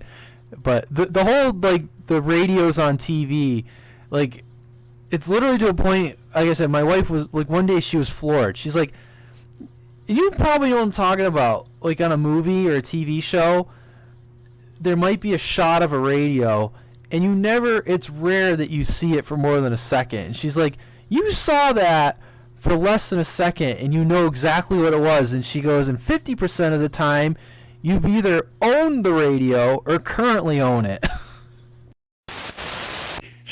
Yeah, I know exactly what you're talking about. It's funny, they were just bitching on one of the Facebook pages a few weeks back on young Sheldon. He was on an intercom system for the school, I guess. I do actually remember the episode because I saw the radio, and I had said to my wife, like, oh, the radio's not even on. But he was on an intercom system at the school, and I believe it was a Turner Plus 3 mic, and it was either a President Washington or a Madison, if I remember right, because somebody paused it and put it all on these pages, and like, what's wrong with this?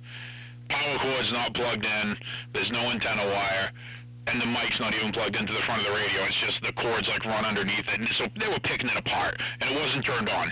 But he was using it to announce something over the school loudspeaker or some shit. But I'm like, oh, well, hey, look, somebody else noticed these things too. I mean, I didn't notice it that much because I didn't pause in and zoom.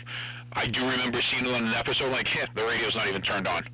But then I thought to myself, well, he's not talking on the radio, he's on an intercom. But so I'm like, oh, there's other people out there that notice this stupid little shit. I'm like, I like it. Oh, yeah, I noticed it. Didn't even have a freaking coax coming from it. Nothing connected to it. Yeah, I saw that one. It was a Turner 3 or a Turner 2. Yeah, what the hell movie were we watching? And they were using Motorola radios, like commercial public safety radios. Like, I don't remember if it was an HT1000 or what it was. And they were making the same beep as an FRS radio. And I go, that radio doesn't make that beep. I call bullshit. Exactly. Oh, man. They'll use something and they'll be like, breaker 19, and I'm like, that's not even a fucking CB. Oh, yeah. Or it's like a cop show and they literally have a CB and it's set in modern day, and I'm like, the fucking cops don't use CBs. Oh, what did I just see that on not that long ago? I think it was like Better Call Saul or Breaking Bad or something. The old detective guy pulls up somewhere. It was a riot. Pulls out, I believe, a Cobra 29 out from under his seat, all beat up, plugs it into a cigarette lighter plug, turns it on, and then starts talking to the police on it. Like doing like a false call in, or, oh no, yeah, you can call this off, no need to come here. So he's talking to the police on it, didn't even plug an antenna in, and it's literally a CB. I think it was on like channel 8 or some shit, I don't know. But, you could see him like talking to the cop car that was right over there, like back and forth, and I'm like, oh fuck, I'm like, I don't know what show it was. It was a show that I actually really enjoyed watching. It made me lose a little respect for it. I mean, I'm sure if you're not into CBs, nobody would ever notice this, but I'm like, fuck, I'm like, that kind of hurt me a little inside. Did you ever see that show, The Americans? Is that the Russian spy one?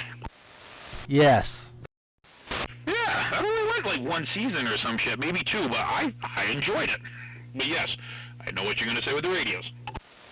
Well, there was an episode where they got tasked with getting some new encryption from the Americans, and it was in the, I don't know what they had to do, but it was in the trunk of a car, and they had to get a punch card. Mind you, this was the 80s. So they opened the trunk, and it's a fucking GRC-19, which is a military HF transceiver that was meant to go on a Jeep.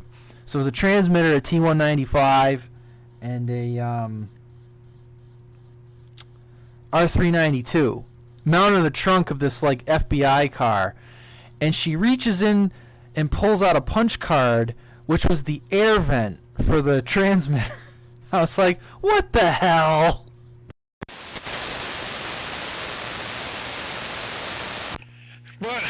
think most people wouldn't know. I'll tell you the one that I did like, and granted, it's still, some of it was shitty, but you're my age, so you probably remember Elf. Not like the fucking Will Ferrell, but the alien life form there that came from, whatever, crashed into that dude's garage. Yeah. Oh, and I'll add one thing. When my wife saw that, she goes, "Don't you have one of those?" And I said, "Oh, yeah." Yeah.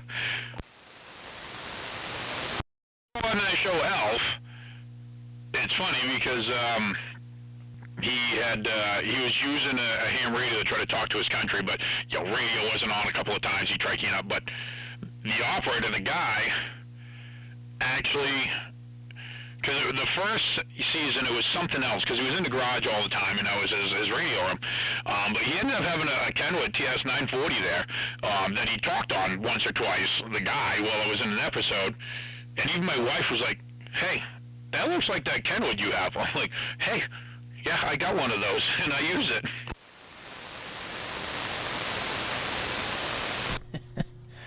Did you ever see the show Last Man Standing? I was just going to say that. I heard that was actually his real call sign, too. Well, I don't know, but I have his QSL card, and I found out that if you sent your QSL card, he would send you one back, and he signed it. Not that I'm like, oh my god, I gotta have a Tim Allen autograph, but I did it just for fun. I sent a QSL card, but the whole gimmick on that show is that every couple episodes he would like end it, and he'd be talking with his buddy, and it'd be like the lesson that he learned that day, like, oh, if your kid lies to you, and this is what or I got in a fight with my wife. He would like kind of end the episode like that when he's talking to his buddy on the ham radio, but it was kind of featured pretty prominent in that show. But yeah, I have a card. I actually sent in, and he sent me back a card and signed it. Yeah, I never actually tried to look it up, but I was told, and like I said, this is just hearsay, but Tim Allen actually has a license, an amateur license, and he talks on the radio, and that was his real call sign, is whatever he used on that show. Like I said, I don't know how true that is. That could have just been somebody blowing smoke up my ass and not knowing either, but I thought that was pretty amusing, if it was. But yeah, I remember seeing the show and seeing those quite frequently. Like, I don't remember what the hell it was for radio now. It was a newer HF rig, but I do remember seeing the show quite frequently and that on there. Yeah, he does have his ham license. There's another guy, too, Adam Curry. Remember that guy from MTV? He's a ham, too. No shit. Yeah, I listen to his podcast. It's No Agenda when I'm at work, and they break down news. So they take all the news of the week, and they don't really debunk it or false check it, like fact check it. I mean, I guess they kind of do, but that's not the sole purpose. They kind of just take like a news story and try to analyze it and kind of get to the bottom of it type thing. But it's kind of interesting. Nice. I mean, it is still kind of interesting to see, it's kind of cool when you see these supposed, rich people or famous people, and then you hear about them being into this stuff, and you're like, oh, well, that's really cool. That makes them one of the guys, or, and I'm sure a lot of people are like, oh, yeah, that's a dorky thing. I mean, I'm sorry, but if you're Jay Leno, Tim Allen, one of these guys, I get a feeling the people you hang out with in that circle probably do not think talking on the CB is cool or the ham radio.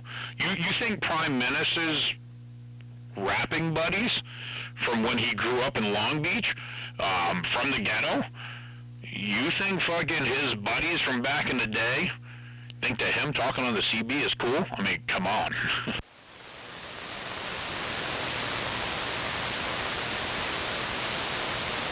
Well, a lot of famous people do it because, yeah, they can't really leave the house without all the commotion. They sit back and just, yeah, it's a lot better.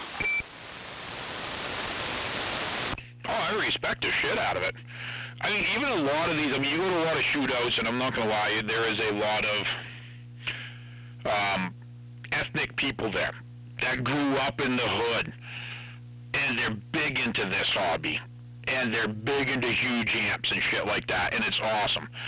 But I'm thinking, you know, I've listened to some of these people talk, and you're like, man, you know, you grew up in a rough neighborhood and shit like that. I'm like, how do you get into a hobby like this? Especially to get that big into it, not even a little bit. You know, like I said, Prime is a great example. I mean, I watched a documentary on him, and when he was a teenager, he was going around pulling old turntables out of fucking the trash that other people threw out. And he was fixing them and repairing them and building his own setup, and he made money by DJing house parties with these, you know, pieces of crap that he made and put together, you know, and I'm like, that's fucking awesome. So I'm like, oh, okay, he wasn't just getting shit and being a rapper and this and that. I'm like, he was into this electronic shit a long time ago. I'm like, oh, I can kind of see his progression into how he got into the radio stuff.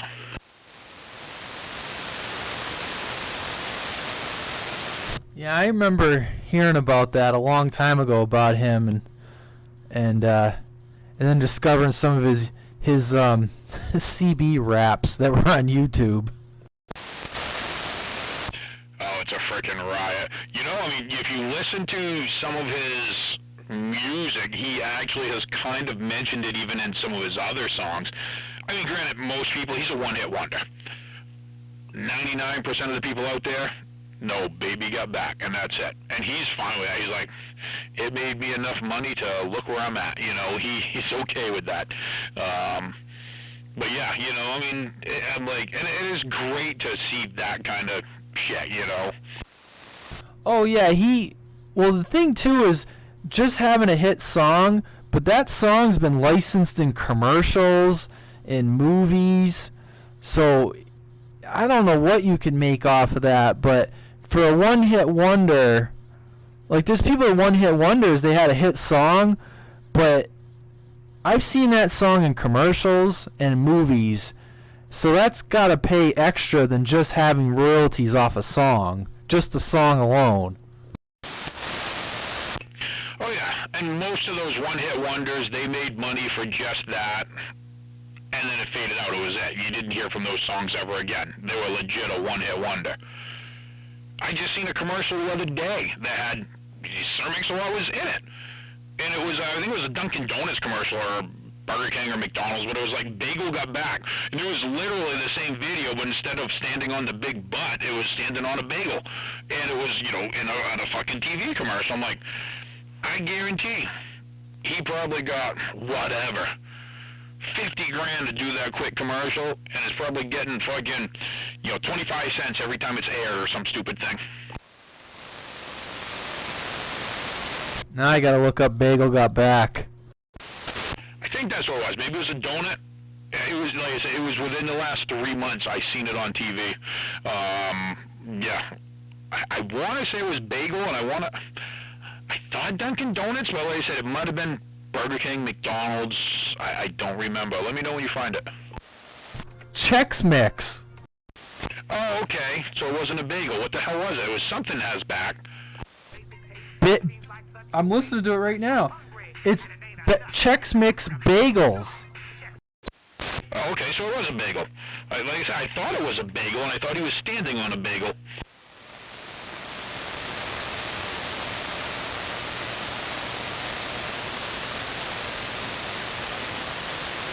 It's actually pretty funny.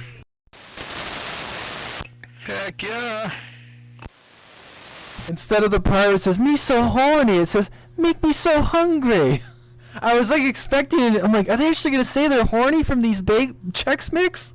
Oh, that's friggin' awesome. Oh, well, you know what else is awesome? My neighbor shut his lights off. I can hear long distance now. There's nobody out there long distance now. Yep, doesn't that figure?